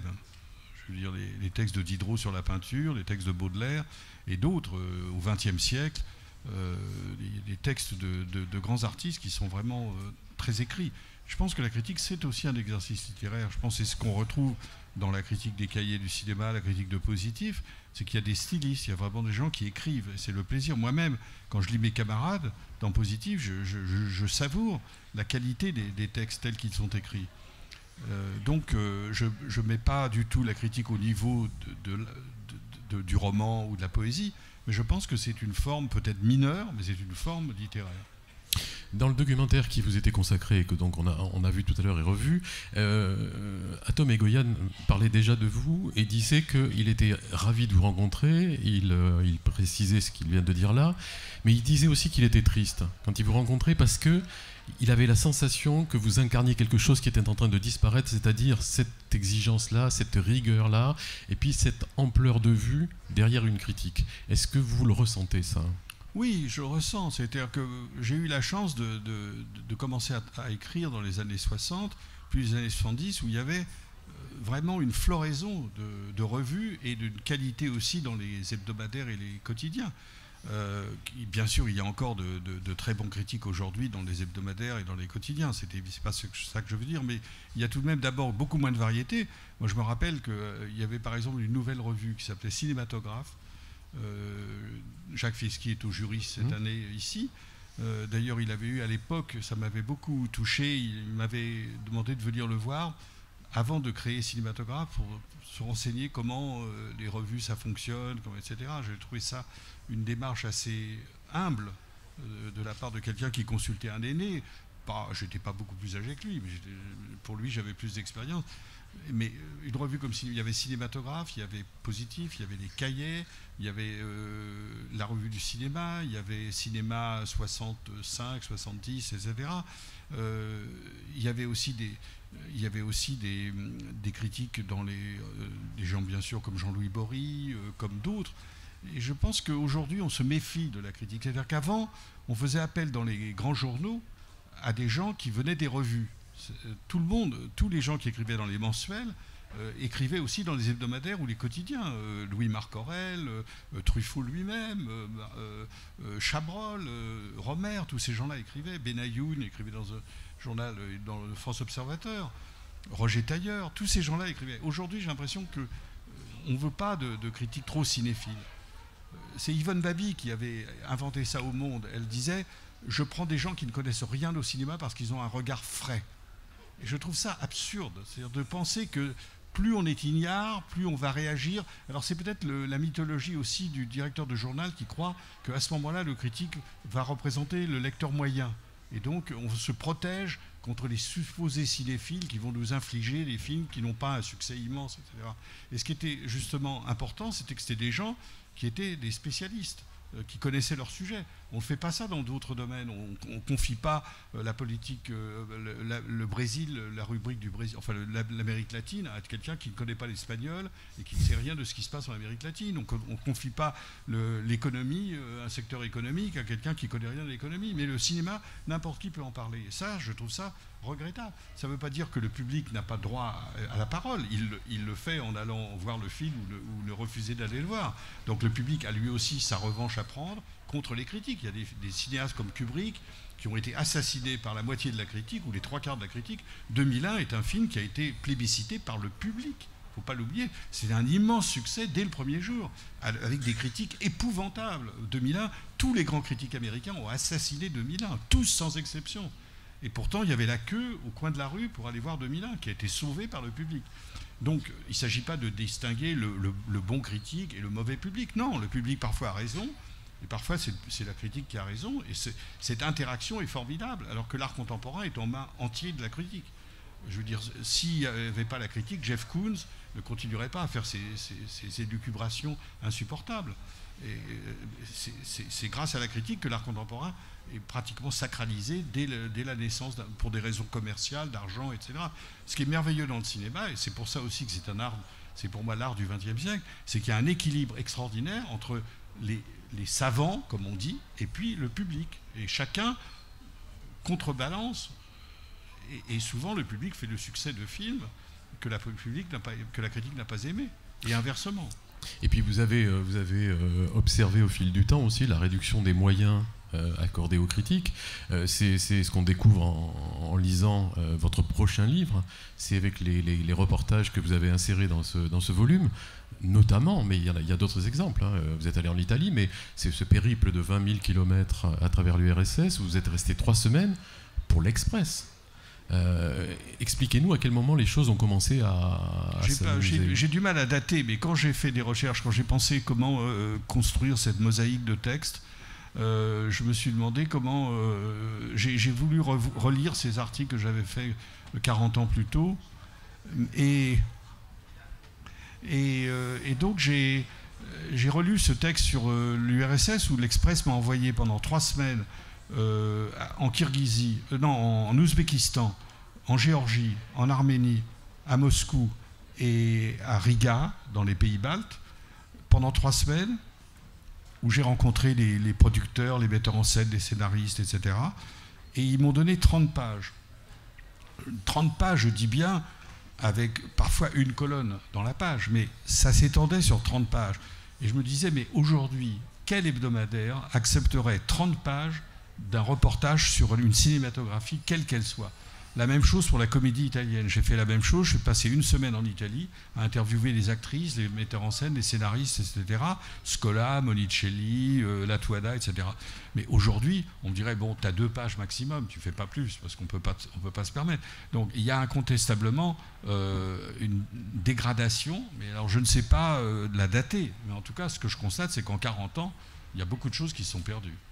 Oui, alors c'est frappant quand on vous écoute au Masque et la Plume, par exemple, c'est que à chaque fois que vous intervenez, il y a quelque chose de panoramique qui se déploie. C'est-à-dire que par rapport à vos comparses et dans vos disputes avec vos comparses, quand vous prenez la parole, il y a quelque chose de panoramique qui s'ouvre. C'est-à-dire que la façon dont vous jugez les films est nourrie de beaucoup de choses, et vous allez chercher dans l'histoire, et vous allez chercher dans tout ça. Et je ne peux pas ne pas le mettre en relation avec ce que vous venez de décrire, c'est-à-dire l'absence de moyens, le peu de place, le recrutement, enfin bon. Donc j'imagine que vous devez souffrir aussi à certains moments de ne plus trouver ou des égos, ou des égos au sens GAUX, hein, parce que des égos OS vous en rencontrez, mais des gens qui seraient un peu à votre niveau, en tout cas qui auraient connu un peu la même histoire, ou qui auraient les mêmes connaissances. Est-ce que, au fil du temps, vous ne souffrez pas justement de perdre des interlocuteurs qui auraient pu être de ce niveau-là? Oui, ben enfin bon, ça vient aussi de mon âge. J'ai 80 ans, c'est évident que j'ai accumulé des choses que des gens de 30 ans ne peuvent pas connaître. En même temps, je les envie, parce qu'ils vont découvrir des choses formidables. Et puis, dans la famille à laquelle j'appartiens, il y a des gens de toutes les générations. À Positif, il y a des gens un peu presque mon âge, bien que je sois le doyen aujourd'hui, après la mort de Paul-Louis Tirard, qui était un ami très cher. Je suis le plus âgé de Positif. Il y a des gens de toutes les générations, de 30 ans, 40 ans, 50 ans, 60 ans, 70 ans. Et donc là, il y a un dialogue qui se fait régulièrement. Les jeunes apportent leur fraîcheur du regard, leur enthousiasme. Et puis les gens plus âgés, aussi leur connaissance, donc je ne souffre pas du tout d'isolement. Je ne parle pas d'isolement, mais de quelque chose qui se perd en cours de route, qui vous a, maintenu toute la vie. Moi, je pense que ce qui me frappe le plus aujourd'hui, et c'est une chose auquel je tiens beaucoup, mais qui a été très contestée, c'est la hiérarchie. Les gens disent... un graffiti, c'est aussi beau que Mozart. De quel droit vous dites qu'un graffiti, ou de quel droit vous dites que Francis Lay, qui vient de disparaître, c'est un moins grand musicien que Beethoven? Non, je crois profondément à la hiérarchie. Je pense que tout ne se vaut pas, et qu'il y a des critères complexes à établir entre ce qui est vraiment grand et puis ce qui est secondaire. Je crois que c'est constamment. Et moi, ce qui me gêne aujourd'hui, c'est la fameuse phrase merveilleuse de Chabrol, c'est le plus grand film que j'ai vu depuis la semaine dernière. Et je trouve que c'est absolument ce qu'on a envie effectivement de se moquer, c'est-à-dire de tous ces superlatifs. C'est-à-dire on vous parle d'un film magnifique, et puis la semaine d'après, il y a un film vraiment très secondaire qui devient lui aussi le grand film de la semaine. Donc il n'y a plus de hiérarchie. Et ça, c'est regrettable. Même, par exemple, prenons 2 films récents, Au Masque et la Plume, j'ai essayé de les distinguer. J'aime bien Le Grand Bain de Claude Lelouch, de Gilles Lelouch. J'aime bien Le Grand Bain de Gilles Lelouch, mais j'aime plus le film de Salvadori. Ça me semble évident d'un point de vue cinématographique, et du point de vue de ce que le film a à nous dire, et du point de vue dont c'est fait, que le film de Salvadori est une entreprise cinématographique beaucoup plus complexe. Le mélange de polar et de burlesque, l'écriture du scénario, la mise en scène, etc., me semble supérieur au film de Lelouch, que j'aime beaucoup, qui est un très joli film, un très bon divertissement, mais qui est un feel-good movie. Les comédiens sont très bons, comme dans le film de Salvadori, mais les enjeux et l'entreprise me paraissent secondaires. Bon. Eh ben, j'ai pas l'impression que la distinction est vraiment faite. C'est-à-dire qu'un clou chasse l'autre, il y a une comédie une semaine, et hop, une nouvelle comédie. Et on ne classifie pas. Et tout de même, si je devais rencontrer, si quelqu'un me disait j'ai un film à voir dans l'année ou dans la semaine ou dans les 15 jours, je lui conseillerais plutôt le film de Salvadori, même si j'aime bien Le Grand Bain. Alors nous sommes à Arras, demain c'est le 11 novembre, donc c'est la fin de la Première Guerre mondiale. À quel moment la fin de la guerre Cahiers positif va-t-elle sonner? Et je pense que c'est pas vous qui mettrez fin aux hostilités. Donc il n'y a pas d'hostilité. Non, il n'y a plus d'hostilité, franchement. Depuis quand un armistice, une fin de guerre a été Il n'y a plus d'hostilité, parce qu'avant, il y avait une hostilité, parce que les Cahiers avaient des positions extraordinairement définies. C'est-à-dire que dans les années 50, c'était après Bazin, qui était un homme de gauche éclectique, qui aimait Clouzot, qui aimait Autant Lara, etc. Bon, après Bazin, les jeunes Turcs ont pris le pouvoir. C'était tous des gens de droite ou d'extrême droite qui défendaient un cinéma spiritualiste, Rossellini, Dreyer, Hitchcock, etc., les valeurs chrétiennes, qui étaient d'ailleurs de très bons critiques, des gens remarquables, mais qui étaient en opposition avec Positif, qui était une revue libertaire, surréaliste, anti-trotskiste, etc. Donc c'était très opposé. Ensuite, les Cahiers ont été une revue maoïste, après avoir été flirtés avec la droite ou l'extrême droite, ils sont devenus pour le grand bond en avant, le bataillon féminin rouge, les goulags, etc. Bon, ils étaient pour la remise les intellectuels à la campagne, avec le bonnet d'âne, etc. Je voyais Godard qui disait, on lui posait des questions, il disait, tout est dans le petit livre rouge. Je n'ai pas à vous répondre, tout est dans le petit livre rouge. Donc toutes ces âneries étaient tellement épouvantables, surtout après mai 68, qui avait été une libération extraordinaire. On retombait dans le stalinisme le plus horrible. Eh ben, Positif continuait à défendre des cinéastes américains qu'on ne considérait pas du tout comme des suppôts de Satan. Donc il y a eu une grande opposition entre l'extrême gauchisme des Cahiers et le libéralisme de Positif. Après, il y a eu la période sémiologique où tout devait être dans un jargon incompréhensible, où on écrivait, et Positif tenait à maintenir une qualité littéraire subjective, etc., qui était la critique. Donc c'était vraiment des oppositions. C'est-à-dire que les Cahiers avaient des positions extrêmement dures. Aujourd'hui, c'est plus le cas. C'est-à-dire qu'effectivement, tous les mois, ils ont la gentillesse de me demander, d'ailleurs la preuve, c'est qu'il n'y a plus la guerre, parce que je mets mes étoiles dans les cahiers du cinéma. Je suis tout seul, parce que tous les copains qui sont autour d'eux, c'est les Inrock, c'est Libé, c'est Le Monde, c'est donc tous les journaux qui sont affiliés, qui ont la même politique. Donc je découvre, par exemple, que moi je vais voir le Steve McQueen, tous mes camarades vont voir le Steve McQueen, tous mes collègues, vous-même, je ne sais pas, vous ne l'avez peut-être pas vu. Non, mais pas vous, mais ça pourrait être vous, Jean-Claude Raspiajas. Tous les critiques indépendants admirent le Steve McQueen. Il est en couverture de Sight and Sound. Il a fait Shame, il a fait Hunger, il a fait 12 Years a Slave. On voit un 4e film remarquable. Tout le monde est d'accord là-dessus. J'ouvre les cahiers. 0, 1, 0, 0. Ah, Simon met 3 étoiles. 0, 1, 0. C'est-à-dire le pauvre Steve McQueen est nul. Bon, mais on ne peut pas dire que c'est une guerre Cahiers positive. C'est-à-dire que c'est plutôt des problèmes de goût, de jugement, etc. Mais il y a pas, on ne fait pas les sommaires de positifs contre les Cahiers. Alors, si je vous comprends bien... peut-être qu'ils le font, eux. Alors, si je vous comprends bien, il n'y a plus de guerre, faute de combattants, et pourtant, quand je lis les éditos d'un certain Michel Simon dans Positif régulièrement, le front s'est élargi. Ah ben voilà. Voilà, le front s'est élargi, et le général en chef, Michel Simon, pilonne régulièrement une cible qu'il a identifiée sur la carte du monde, qui est le triangle des Bermudes. Alors, expliquez-moi stratégiquement ce qu'il faut faire. Ça s'est élargi. Le triangle n'est plus. C'est un quadrilatère ou un... je ne sais pas, qu'est-ce qu'il y a encore plus. En tout cas, ce qui est sûr, c'est que les Caillais ont triomphé. Dans la mesure où ils ont... Je l'ai vu avec Pascal Ferrand, qui n'a jamais vu un film de Rosie. C'est-à-dire qu'ils ont imposé une doxa. Ils ont imposé une doxa qui est qu'il faut aimer un certain nombre de gens. Claire Denis, quoi qu'elle fasse, c'est toujours admirable. Bon, très bien. Mais cette doxa s'est répandue dans le monde, dans l'IB, dans les Inrocks, etc.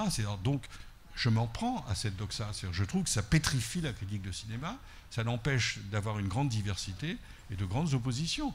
Moi, j'ai vu le dernier film de Claire Denis avec plusieurs de mes confrères. On était extrêmement sceptiques devant le film, assez paumés même. D'un seul coup, je découvre c'est 4 étoiles. C'est le plus grand film de l'année. Le plus grand film de l'année. Plus que Burning, plus que le Poirier sauvage, plus que des films immenses. Donc je me dis, il y a un problème. À quel moment... Mais c'est pas la guerre Caillet positive. À quel moment la sagesse va vous venir de devenir indifférent à ce genre de doxa, puisque vous, avec votre revue, vos écrits, vos goûts, vos propres combats esthétiques, vous tracez votre chemin, et en gros, votre sillon est beaucoup plus long et plus large que tout ça. À quel moment vous allez vous calmer par rapport à eux? Mais la sagesse ne viendra jamais, parce que la sagesse, si vous regardez les dialogues de Platon avec Socrate, etc., il n'y avait aucune sagesse. C'était des gens qui étaient vigoureux, qui polémiquaient, qui n'étaient pas d'accord, etc. La grande philosophie, ce n'est pas la sagesse.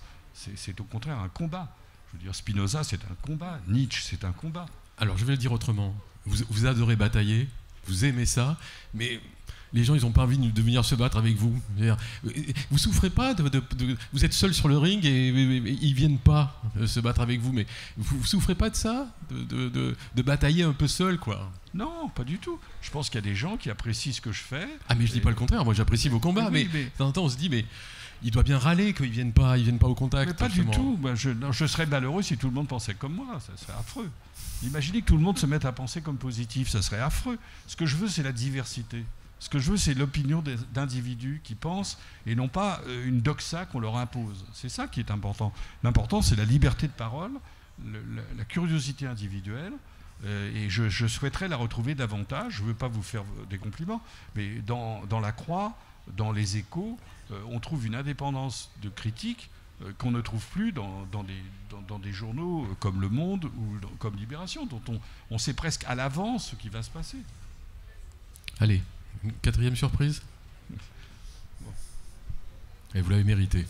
Hello, my name is Jerry Schatzberg, and first of all, I'd like to apologize for reading this. I'm not very good at memorizing, but I do want what I have to say said. First of all, it's a great honor to be part of this tribute to Michel. He deserves every word of it, and I'm going to be brief so that other people can have their say also. I met Michel when I brought my first film, Puzzle of a Downfall Child, to Paris for the French press to see, and he had already heard about the film through the grapevine as it was shown at the San Francisco Film Festival. Michel wrote some wonderful things in positive, and I was not used to this because my first reviews in America were really not that great. As a matter of fact, they were terrible. I just didn't seem to understand what I was trying to say, and Michel was very instrumental in convincing a number of American critics that they were wrong. What Michel does is he digs deep into the psyche of the director, and at times I am shocked that he sees what I am trying to say when I think I have failed. Michel, with just one sentence, lets the viewer into my mind. Sometimes it's frightening, but it's also comforting that I didn't, in fact, fail.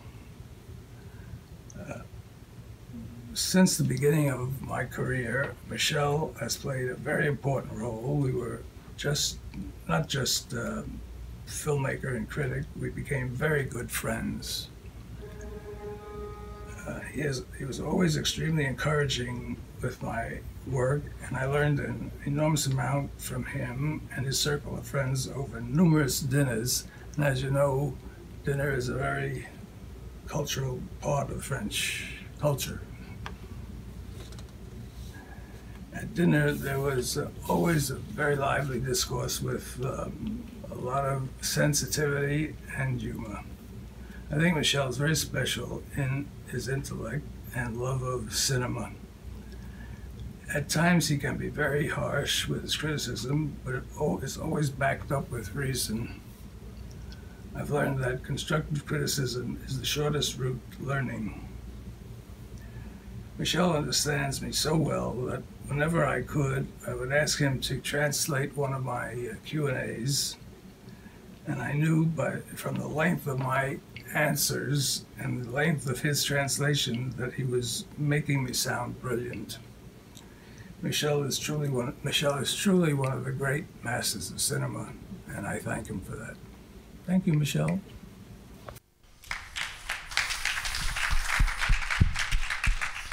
Alors là, on franchit un cap, c'est-à-dire que ce n'est plus un summum de l'art de la critique du cinéma, c'est l'un des maîtres du cinéma, dit-il.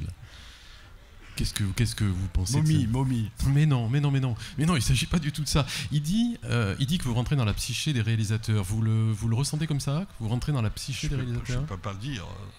Je ne connais pas leur psyché.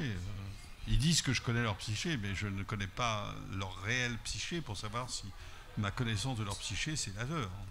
Est-ce que vous êtes d'accord avec sa formule qui consiste à dire la critique constructive est le chemin le plus court de l'apprentissage? Vous êtes d'accord avec ça? Oui, la critique constructive, peut-être la critique... Un jour, Claude Chabrol a parlé de Jacques Demeur, de Positif. Il a dit c'est une critique entièrement négative de mon film et c'est comme ça que j'ai compris pourquoi j'avais raté. C'est un grand hommage d'un metteur en scène à un critique. Que la critique négative peut être aussi constructive.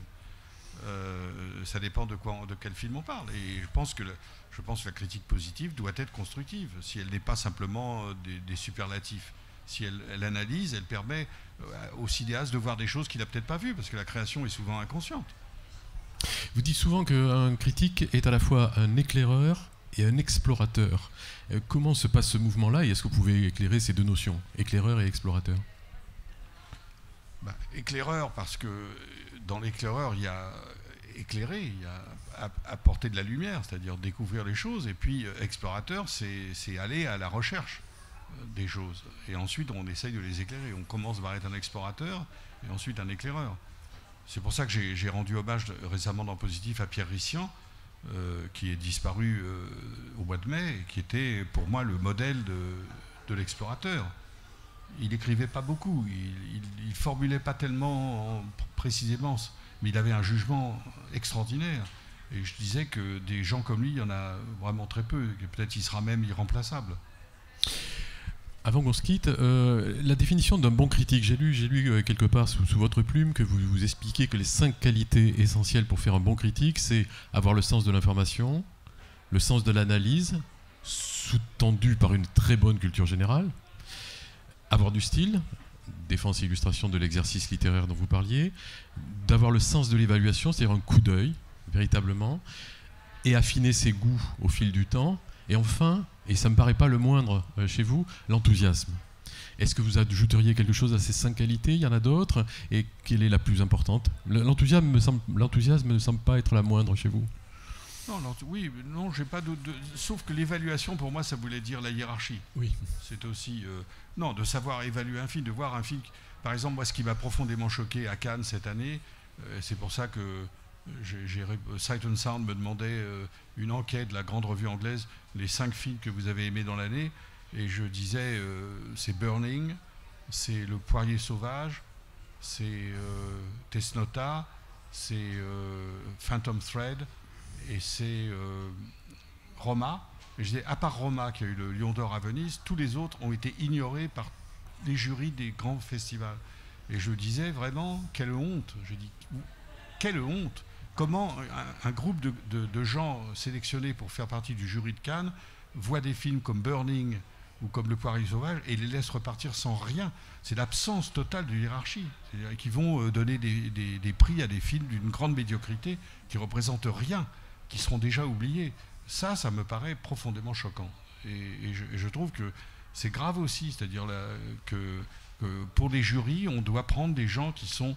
C'est bien d'être une grande chanteuse au Kenya, c'est bien d'être un grand sportif ou une grande vedette de trucs, mais ça ne vous donne pas la capacité de juger les films. C'est-à-dire que je pense que dans les grands festivals, on devrait prendre des aréopages de gens qui font preuve d'une connaissance du cinéma.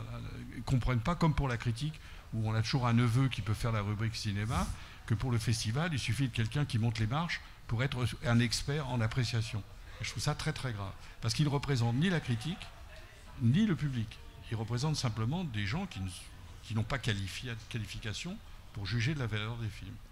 Allez, une dernière surprise de quelqu'un qui avait qualification pour juger des films, et vous allez voir qui c'est. Et avant de le regarder, remercier les organisateurs du festival d'Arras qui sont allés chercher tous ces témoignages. Bonjour or bonsoir. This is Jane Campion in Sydney with the Sydney Wall, and I'm just here because my friend Michelle Simon is at the festival, and I just want to say a few words. The thing that I really think about when I think about Michel is how unwavering he is in his commitment to intelligent, human, complex, nuanced cinema, and how important that is as a filmmaker, because after you've gone to all the struggle of making film, and you talk to so many film journalists or people interviewing you on camera or video who barely know the history of cinema or don't, you at some point arrive at Michel Simon, and this is a moment to be absolutely treasured, because you get to have what feels like a conversation with a friend who doesn't have to read the film notes on your film, because he's watched the film and he knows the characters' names, he understands the themes, and if there's a book behind it, he probably knows the book as well. And it just feels like a reward. So I thank you, Michel, very much for being in the world these 80 years, and I hope you're having a brilliant time at the festival, and thank you, Michel, for all your support that you've given me over these years, and for the beautiful book that you published of our interviews together. Okay, lots of love. Bye.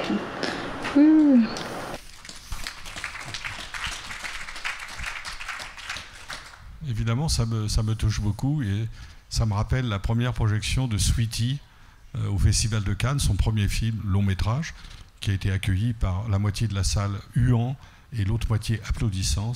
Elle avait les larmes aux yeux, c'était son premier film en compétition. Elle avait eu la Palme d'Or du court métrage, mais c'est son début vraiment dans le cinéma de long métrage. Elle était complètement assommée par la réaction. Elle n'a pas eu de prix, évidemment. Le jury l'a ignoré, c'est pas nouveau. Et voilà. Et d'ailleurs, ignoré, c'était Wim Wenders. J'aurais dû lui en parler, qui avait pas voulu lui donner un prix. Et voilà. Mais ça me touche particulièrement parce que j'adore Jane Campion. Je trouve que c'est une des grandes. Je dis grande au féminin, mais ça vaut pour tous les sexes. C'est une des plus grandes réalisatrices d'aujourd'hui. Elle dit à un moment que quand on fait un film à partir d'un livre, vous connaissez le livre. C'est une anecdote que je voulais donner. Je vous ai rencontré 2 jours après la fin du festival. On partait en reportage ensemble. 2 jours après la fin du festival, où Nuri Bilge Ceylan avait eu la Palme d'Or. Le titre de son film m'échappe à l'instant. La Palme d'Or de Nuri Bilge Ceylan. Winter Sleep, voilà. On part ensemble en reportage à Lens. C'est 2 jours après. Et je vous trouve dans le train, et vous êtes plongé dans votre Pléiade de Tchekhov, et vous feuilletez comme un malade votre Pléiade. Et je dis, Michel, ça va pas bien, etc.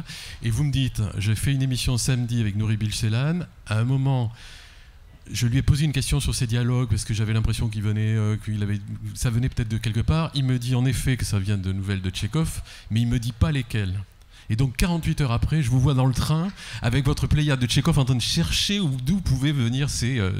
voilà. Je trouve que c'est une illustration de ce qu'a raconté Jane Campion, et ça dit quelque chose aussi de vous, y compris de votre opiniâtreté. Vous vous souvenez? Oui, et c'est typique de votre méthode, ça. Je confirme. Le problème, c'est que je ne me rappelle plus quelle nouvelle. Alors, avant de laisser le public vous poser quelques questions, j'ai vraiment la toute dernière, c'est dans l'un de vos textes sur Billy Wilder, qui sont dans votre prochain livre, vous citez Lord Shaftesbury, qui dit « La vie est une tragédie pour l'homme qui sent et une comédie pour celui qui pense ». Alors pour vous, Michel Simon, ça a été quoi? Une tragédie ou une comédie, la vie? Mais comme j'ai la prétention à la fois de penser et de sentir, je pense que la vie est une tragédie et une comédie. Et j'aime beaucoup les metteurs en scène qui mélangent la tragédie et la comédie. J'ai défendu The Square, par exemple, ou j'ai défendu Tony Erdmann, qui font partie de ma carte blanche ici. Parce que c'est des films merveilleux qui sont un mélange, justement, où le comique est toujours présent et en même temps, les aspects les plus sombres sont présents aussi. On revient à Shakespeare. Il y a toujours chez Shakespeare des moments drôles au cœur de la tragédie, des moments mélancoliques au cœur de la comédie. Mais je pense que la phrase de Lord Shaftesbury est tout à fait juste. C'est-à-dire, je pense que regardez par exemple le cinéma italien. Vous remarquez que pratiquement tous les auteurs de films sérieux étaient des communistes. Et que tous les auteurs des films comiques étaient des socialistes. C'est-à-dire, les hommes sérieux, ils ne pensaient pas beaucoup. C'est-à-dire qu'ils étaient alignés sur une idéologie tout de même concentrationnaire. Et les auteurs de comédie avaient une lucidité. Vous regardez les comédies italiennes d'aujourd'hui, c'est la meilleure photographie de l'Italie de l'époque. Plus que même si les autres qui faisaient des drames, etc., comme Visconti, mais qui faisaient des très beaux films, mais qui étaient des films sérieux. Mais je pense que l'auteur comique pense beaucoup plus. Et c'est parce qu'il pense beaucoup plus que souvent les comiques sont des gens très tristes. Les auteurs de tragédies sont souvent très gais. Mais les comédies, vous savez, c'est la fameuse histoire de Grock, le fameux clown, Grock, qui fait une tournée en province, et puis il est complètement déprimé. Il va voir le psychanalyste de la région pour s'en sortir, parce qu'il va très très mal. Et le psychanalyste lui dit, monsieur, il ne dit pas son nom, il ne dit pas qui il est. Il dit, mais monsieur, écoutez, il faut vous changer les idées, il faut vous divertir. Aujourd'hui en ville, il y a Grock qui donne son spectacle. Allez voir Grock. Et il dit, mais je suis Grock. Voilà, c'est toute l'histoire des grands comiques. Les grands comiques sont souvent des neurasthéniques, parce qu'ils sont d'une lucidité totale. Donc les auteurs de tragédies ne sont pas tellement lucides. Écoutez, merci Michel de vous être prêté à cet exercice. Merci Jean-Claude. Merci Jean-Claude de me lire et donc d'avoir si bien préparé cette rencontre. Et je voudrais vraiment qu'on remercie les organisateurs parce que franchement les surprises étaient très belles. Merci beaucoup. Il faudra me donner ces témoignages. Je vais les garder précieusement. Alors je ne sais pas s'il y a des questions dans le public. Michel Simon est à Arras, profitez-en. Voilà. Ah, on va vous donner un micro, peut-être. Juste un mot sur la carte blanche que vous avez sélectionnée. Pouvez-vous commenter la carte blanche que vous avez choisie? Oui, pour écoutez, la festival. carte blanche, Nadia m'avait demandé justement de faire une petite sélection. C'est immense. Je n'allais pas mettre les temps modernes de Chaplin, La Dame de Shanghai de Wells, etc. Donc, ce que j'ai voulu, c'est aller non pas vers le futur, parce que là, j'avais pas vu les films, mais sur un passé très récent. C'est-à-dire, ce que je voulais, c'était signaler des gens qui en étaient à leur deuxième, troisième, premier film, que j'avais particulièrement apprécié depuis 3 ans. C'est pas limitatif, j'aurais pu en choisir 7 autres, mais c'était de montrer la diversité et en même temps des gens qui m'ont vraiment marqué, qui me donnent confiance dans le cinéma, parce que les gens me disent, est-ce que vous aimez encore le cinéma d'aujourd'hui? Je dis oui, si j'aimais pas le cinéma d'aujourd'hui, j'arrêterais d'écrire. Il y a encore, je dis, il y en a peut-être moins que dans les années 60 ou 70, on est peut-être dans une période moins riche, si on parle de hiérarchie, il y a pas, mais il y a encore de très grands films aujourd'hui. Les films que j'ai cités, à Cannes par exemple cette année, Burning, Le Poirier sauvage, le film de Serebrennikov, L'été, c'est des films immenses, et le film de Djajanké aussi, Les Bienheureux. Donc c'est des films magnifiques. Donc il y a encore de très grands films qui ont tous été écartés du palmarès d'ailleurs, ce qui en dit long. Mais là, j'ai choisi, effectivement, j'ai cité déjà le film de Tony Erdmann, de Marina 2, qui n'a rien eu, et puis The Square, qui lui a eu la Palme d'Or, comme quoi il n'y a pas de logique dans les jurys. Une année sur l'autre, un très grand film a été ignoré, un très grand film a été récompensé. Voilà, c'est un film suédois et un film allemand qui parlent de l'état du monde, tous les deux, de l'état du monde. Tesnota, ce film russe extraordinaire, premier film à 25 ans, j'espère qu'il va confirmer, mais pour moi c'est un des plus grands premiers films que j'ai vu depuis longtemps. Il y a aussi, à part Marina 2, il y a aussi un autre film réalisé par une cinéaste qui est We Need to Talk About Kevin, de Lynn Ramsey, qui est une cinéaste britannique dont j'ai un vrai problème, c'est que je ne comprends pas ce qu'elle dit. Faire des entretiens avec elle est une tâche surhumaine, parce qu'elle elle parle avec un accent écossais à couper au couteau. Je crois qu'elle prend un malin plaisir à dérouter même les Anglais, parce qu'ils ne comprennent pas ce qu'elle dit non plus. Mais grande cinéaste. Et puis, qu'est-ce que j'ai choisi d'autre? J'ai pas la liste sous les... Comment? Ah oui, Ida de Pavel Pawlikowski aussi, qui confirme, enfin qui a été un grand cinéaste de documentaire et de fiction auparavant. Il a explosé avec Ida, mais on le connaissait avant, parce que La Rochelle avait fait une rétrospective. Et puis avec Ida, c'était un film qui confirmait son très grand talent, très visuel aussi. Moi, c'est ça qui me frappe dans le cinéma de l'Est, c'est que les cinéastes de l'Est, Pologne, Russie, Hongrie, Tchécoslovaquie, sont très attachés à l'image, à la photo. On voit que chez eux, le visuel est très très important. Et évidemment, Pawlikowski, c'est évident, dans le dernier film Cold War, il y a aussi une recherche formelle tout à fait exceptionnelle. L'histoire est vraiment racontée par l'image. Et puis, comment? Le fils de Saul, évidemment, le grand premier film de Laszlo Nemetz, confirmé pour moi par d'ailleurs le prix de la critique internationale à Venise, avec son deuxième film Sunset, qui veut dire crépuscule, vous le savez depuis Sunset Boulevard. Sunset, qui est un film sur la fin de l'Europe, du Mittel Europa, de l'Europe centrale, juste avant la guerre mondiale, la Première Guerre mondiale, qui est un film qui me touche beaucoup, puisque aussi mon père était hongrois et j'ai toujours eu un tropisme vers la Mittel Europa et cette grande civilisation de Vienne et de Budapest. Et c'est un film qui va sortir début mars, mais c'est un film à mon avis, très important, magistralement mis en scène. Peut-être justement trop beau pour certains critiques qui verront que c'est tellement brillant sur l'image, etc., qu'on peut imaginer que pour certains critiques, ils vont se pincer le nez, puisque le minimalisme est toujours régnant. Y aurait-il une autre question? Oui, il y a une question là-bas, au fond. Alors, je ne sais pas si... Non? Ah, vous disiez bonjour.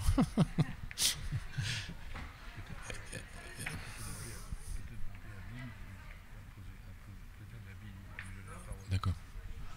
Oui, alors il y a Ntebin qui voudrait parler, je crois. Mais si. C'est peut-être une question. Oui, une question, Ntebin. Ou un témoignage sur... Après toutes les questions que tu m'as posées pour mon livre... Ou un témoignage sur Michel.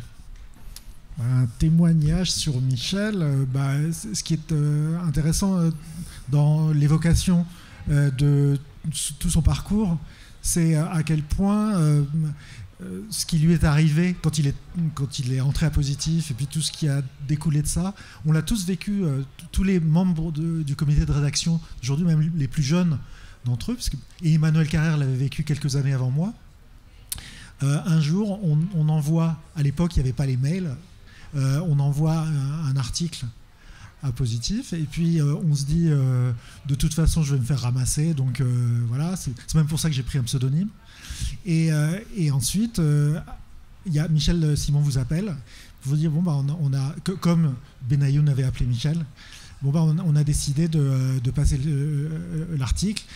Et ensuite, un jour, on se retrouve, alors maintenant ça n'est plus vrai comme vous l'avez dit, mais à lire notre papier suivant devant ces gens qui nous intimident énormément. Mais il n'y a pas que ça qui est intimidant, c'est que la façon dont ça se passe, ces réunions du dimanche à positif. On a essayé de changer de jour, parce qu'on trouvait que c'était un peu cruel.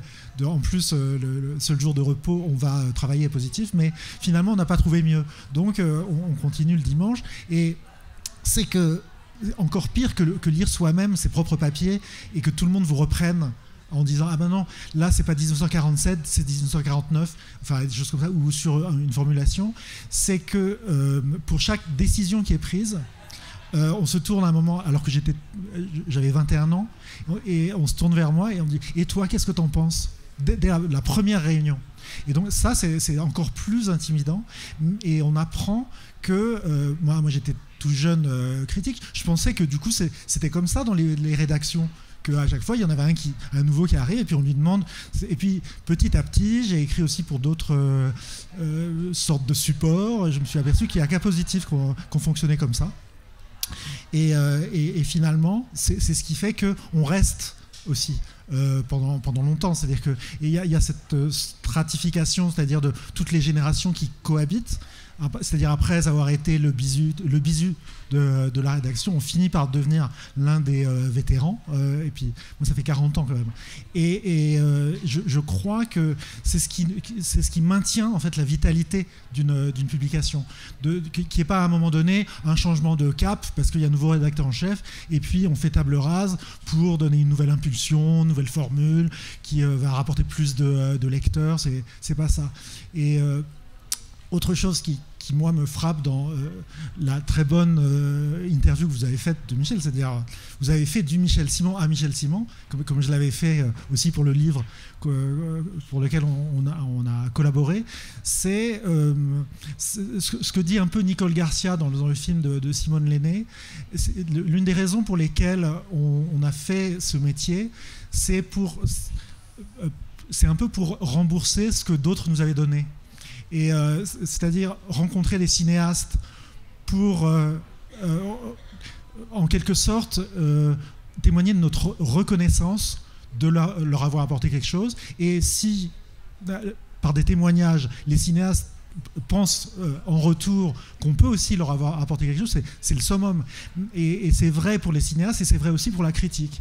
C'est-à-dire que ce qui nous a donné envie de devenir critique de cinéma, c'est d'avoir lu des critiques de cinéma qui ont changé notre vision du cinéma, mais aussi notre vision de la vie finalement. Puisque, à un moment donné, si le cinéma devient important dans notre vie et qu'on se pose des questions dessus, c'est aussi des écrits sur le cinéma qui vont nous éclairer sur nous-mêmes.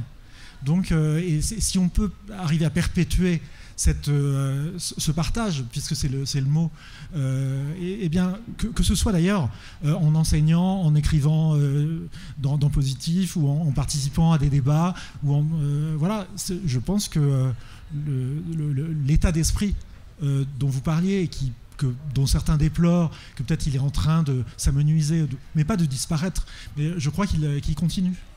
Voilà, je voulais juste ajouter ça. Il y a d'autres questions?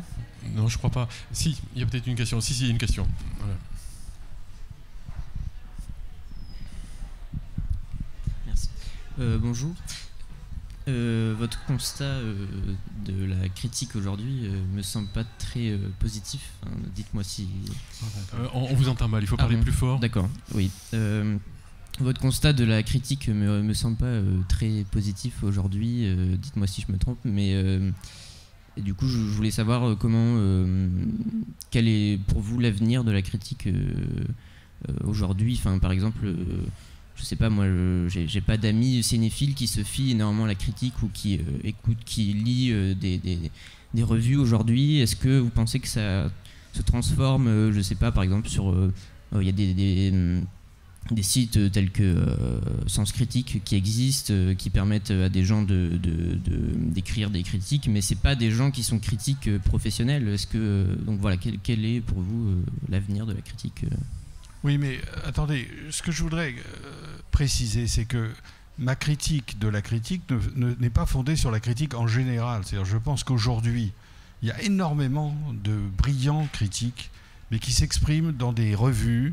Double Jeu, c'est l'université de Caen, Eclipse, c'est des gens d'une autre université. C'est-à-dire qu'il y a des tas de petites revues qui paraissent tous les 3 mois, tous les 6 mois, avec des articles absolument remarquables. Ce que je parlais, c'est de la critique généraliste qui est occupée dans les journaux, les hebdos, etc. Et je pense que c'est dû à la concentration des titres, à la raréfaction des titres et à la méfiance des directions de journaux à l'égard de gens qui seraient trop cinéphiles et qui parleraient trop de cinéma par amour du cinéma au lieu de tenir compte des impératifs budgétaires, de la publicité, du succès populaire, etc. C'est ça qui est... C'est-à-dire que, par exemple, dans l'Observateur, à l'époque de Michel Cournot disposait de 2 pages. Aujourd'hui, c'est pourtant un hebdomadaire que je lis avec intérêt toutes les semaines.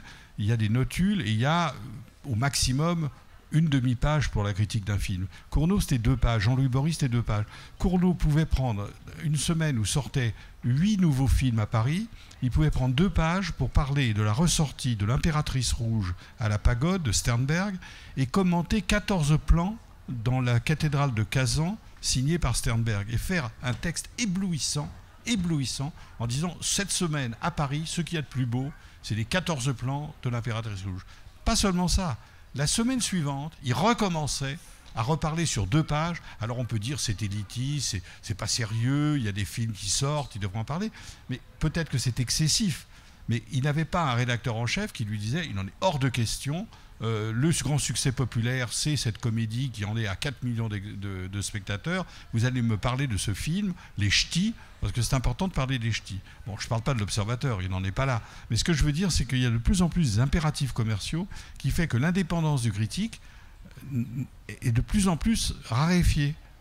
Mais à part ça, il y a énormément de grands textes qui paraissent faits par de jeunes gens de 22, 25 ans, 30 ans sur le cinéma. Donc il y a une activité critique énorme, mais simplement elle est sur des blogs ou elle est sur des revues confidentielles, etc. Mais elle existe. C'est pas qu'elle n'existe pas, mais elle n'a plus d'audience. Et de plus en plus, on voit effectivement des cénacles, des groupes qui se cooptent entre eux, qui soutiennent les mêmes metteurs en scène, etc. Et que le public ne suit pas d'ailleurs. Alors on a ou bien une critique populiste qui dit du bien de tout, c'est-à-dire tous les films ont 2 étoiles, 3 étoiles, quel que soit le film, tout est traité de la même façon, parce qu'il faut se mettre mal avec aucun distributeur, il faut avoir de la pub sur tous les films, donc on dit du bien de tous les films, ou alors au contraire une critique très sectaire qui défend un certain nombre de gens, on le sait presque à l'avance comment ça va se passer. Mais une critique vraiment indépendante, il y en a pas. Il en existe encore dans les grands journaux. J'ai cité les Échos, j'ai cité La Croix. Donc il y a encore. Et puis de temps en temps, il y a des bonnes plumes dans Le Monde et dans les Libérations. Il y a de très bons articles. Philippe Lançon parfois prend la plume pour parler d'un film. C'est formidable. Mais il n'y a pas la même diversité qu'il y avait dans ma jeunesse, où il y avait beaucoup plus de journaux, beaucoup plus d'hebdos et beaucoup plus de diversité surtout. Les gens. Comme je le disais, je ne voyais pas un point noir sur un film comme Steve McQueen, qui est un très grand cinéaste. Là, c'est vraiment une clique qui monopolise l'opinion entre eux. Oui, il y a une question, ça y est. Merci. Moi, je suis curieuse par rapport à l'importance quand même que vous donnez aux photographies dans les entretiens. Il y a toujours une très belle photographie de la personne avec qui vous faites l'entretien. Vous m'entendez? Pas bien. L'importance que je donne à quoi? Pas bien. Dites-le plus fort, on vous entend mal. Je m'intéresse aux photographies de Nicolas Guérin dans tous les entretiens, voilà. Et moi, je m'intéresse beaucoup à la photographie et je voulais savoir un peu quelle était, de votre point de vue, quelle est l'importance que vous lui donnez. Voilà. Et qu'est-ce que c'est que faire ce travail? C'est à Nicolas, Nicolas de parler. Nicolas est là, profitons-en. Je prends la parole de Michel, ça m'arrive pas souvent. Ça fait 18 ans que je suis bénévole et heureux d'être bénévole pour Positif, et j'ai été étudiant en cinéma avant d'être photographe à Positif, et je suis arrivé en étant complètement débutant et en ne connaissant pas mon métier, mais avec beaucoup d'amour pour le cinéma et de volonté de rencontrer les cinéastes, sans doute pour les mêmes raisons qui ont poussé Michel 40 ans avant, à rencontrer les cinéastes. Et on parlait de liberté et de place. Ça fait 18 ans que je travaille pour Positif. J'ai eu, je pense, 2 ou 3 fois une remarque négative sur mes images. Tiens, le cinéaste est pas beau sur ta photo. Généralement, c'était des amis de Michel et il les connaît bien et il les reconnaissait pas sur la photo. C'est arrivé sur John Boorman une fois. Et je regardais la photo, il me dit, la photo est magnifique, mais c'est pas mon ami John Boorman, il est triste alors que c'est un mec joyeux. Donc là, il a une connaissance du cinéaste qui lui permet de faire une critique qui n'est pas une critique esthétique sur la photo, qui est une critique d'émotion. Et le reste du temps, sur les 3 photos que je publie chaque mois, là il n'y en a pas 3, c'est pas moi qui les ai faites, j'ai eu une carte blanche totale. C'est-à-dire que j'ai jamais donné 2 photos, on m'a jamais demandé un choix, ça a été ma chance, parce que quand j'ai débuté, j'étais pas capable de donner 2 photos, généralement elles n'étaient pas bonnes, j'en avais une à donner. Donc au début, quand j'ai commencé à Positif, j'ai donné une photo. La première photo que j'avais faite, c'était les frères Cohen, j'avais eu 40 secondes, j'ai fait 4 photos, il y en avait 3 de flou, une de net, et il m'a dit, ah, la photo est formidable. Je me dis, c'est un bon encouragement. Et depuis 18 ans, c'est la seule revue avec laquelle j'ai une fidélité. Je travaille aussi pour Libération et Le Monde, mais je suis remplacé par un autre photographe 5 ans après qui a d'autres compétences et d'autres talents. Et avec Positif, je pense que si tu vas frapper à la porte de Positif pour demander de travailler pour eux, ils vont te dire qu'il y a déjà quelqu'un qui fait bien le travail. Il n'y a pas de contrat, il n'y a pas d'argent en jeu, donc il y a une fidélité et une reconnaissance. Donc j'ai travaillé pour d'autres journaux parfois à Cannes qui avaient des moyens, des gros moyens, et j'étais accueilli par certains acteurs ou actrices qui me connaissaient de Positif et qui étaient très déçus de voir que je travaillais pour ce journal. Ils me disaient, ah bon, tu travailles pour eux aussi? Alors oui, eux me payent et je fais une commande, mais je n'ai pas la même réception. Si je vais photographier Isabelle Huppert pour Gala ou pour Positif, j'ai pas la même réception. Donc moi, la place importante de Positif dans le cinéma français, je suis très bien placé pour voir à quel point c'est un privilège pour moi. C'est très différent de travailler pour Positif et pour les autres. Et c'est drôle parce qu'on a eu la conversation au déjeuner juste avant. Quand Positif est passé à la couleur, après 58 ans de noir et blanc, il y a eu l'option couleur.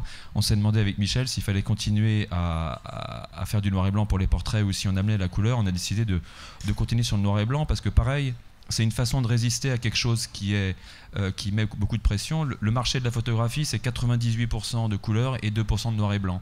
Quand on travaille pour un journal qui nous autorise à publier des portraits noir et blanc, c'est-à-dire ce que j'aime le plus faire, c'est un grand privilège. Donc lui est restreint dans sa liberté, il peut se sentir restreint dans sa liberté par rapport à ce qu'il a connu dans sa jeunesse, mais moi, grâce à Positif, j'ai connu cette liberté de carte blanche totale. Donc je fais la photo que je veux, mais je fais en sorte qu'elle... Bien sûr que je ne vais pas photographier le Angelopoulos sur un fond rose qui saute en claquant une boule de chewing-gum. Je ne vais pas le faire. Donc on n'a jamais eu de désaccord parce que j'ai jamais été peut-être très loin de la ligne. Mais surtout, j'étais conscient d'arriver dans une revue qui n'avait pas de photographe, donc j'étais très libre, il n'y avait pas vraiment de passé derrière moi. Mais par contre, il fallait que je puisse illustrer de façon... classique ou bienveillante, d'amener une information supplémentaire par rapport à l'article et juste le visage. Pour moi, je me contente des choses les plus simples, c'est-à-dire d'amener un visage aux mots qui sont donnés là. Mais oui, merci de remarquer les photos. J'ai beaucoup de liberté surtout. Et... Tu peux peut-être raconter ta première... Comment ton entrée à Positif s'est faite?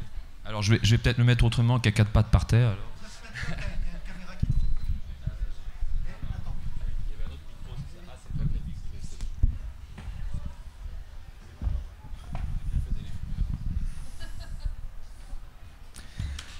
Et oui, j'ai déjà eu l'occasion de la raconter. En fait, j'avais été frappé à la porte de Positif quand j'avais 30 ans et que j'étais pas encore photographe, en leur proposant mes services avec des photos plus ou moins amateurs que j'avais faites, mais en leur donnant mon intérêt.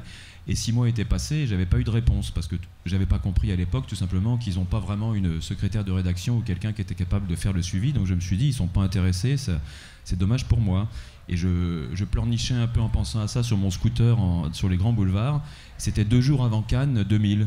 Et d'un seul coup, je vois Michel Simon passer devant moi au feu rouge. Alors je gare mon scooter sur le truc, je retire mon casque, je cours derrière lui et je lui dis, mais Michel, vous vous rappelez de moi? Ah bah oui, bien sûr, soyez dans 2 jours à Cannes, à 9h30, on a un rendez-vous avec les frères Cohen et vous allez commencer votre travail là. Donc j'ai acheté un billet de train, j'ai acheté un appareil photo et je suis parti à Cannes sans rien savoir de mon métier, mais juste parce que dans la rue, j'avais croisé Michel au bon moment. Et ça a totalement changé ma vie. Je suis devenu photographe grâce à Positif. Et par la suite, les journaux sont venus me chercher parce qu'ils avaient vu mes photos dans Positif. Donc, plus que peut-être Bin a appris son métier de journaliste à Positif, mais moi, je ne connaissais pas mon métier et Positif m'a donné une chance de l'apprendre. Donc, je dois tout à cette chance d'avoir croisé sur mon scooter Michel 2 jours avant Cannes. Qu'est-ce que Bin a à dire ? En fait, je voulais rajouter quelque chose parce que c'est Nicolas Guérin qui en parle dans le documentaire sur Michel Simon. C'est-à-dire, il y a une chose très très impressionnante. Quand on est jeune rédacteur et qu'on vient d'entrer à Positif et qu'on est invité pour la première fois dans des festivals, et on est évidemment aussi intimidé que quand on va pour la première fois à une réunion de comité, encore plus d'ailleurs. Et puis on est comme ça dans le festival, on regarde tous ces gens qu'on ne connaît pas, et il y a des cinéastes de n'importe quel âge, 30 ans, 40 ans, 50 ans, 60 ans, 70 ans, qui viennent nous voir et qui disent « Vous écrivez dans Positif ?» Mais moi, je me souviens, il y a 5 ans, 10 ans, 20 ans, 40 ans, la première fois que j'ai fait un court-métrage, le premier article qui est paru sur un travail que j'avais fait, c'était dans Positif. Donc, franchement, merci. Et donc, on reçoit comme ça une reconnaissance de quelque chose qu'on n'a pas du tout fait, mais qui, tout d'un coup, nous donne une légitimité et puis nous donne une responsabilité aussi. Et c'est pour ça que ça fait plaisir de voir ces cinéastes qui ont gardé ça, parce que c'est ce qui nous fait, il y a ça qui nous fait le plus plaisir, et aussi des lecteurs ou d'anciens étudiants qui viennent dire que on les a éclairés comme comme nos prédécesseurs nous avaient éclairés nous quand on découvrait la critique. Bien, merci pour vos témoignages. Ne partez pas parce que je crois que Nadia a quelque chose à dire. Alors, à dire... Pardon, Michel. Voilà. À dire non, c'est une dernière surprise, en fait, Michel, mais une surprise que vous connaissez déjà, parce que pour être venu régulièrement au festival pour animer les masterclass, vous l'avez vu, on en a souvent donné en votre présence. Et là, cet après-midi, on est content de vous remettre votre litho, donc réalisé par Luc Breva, qui est donc artiste plasticien. Voilà, cette fois, c'est la vôtre. Merci.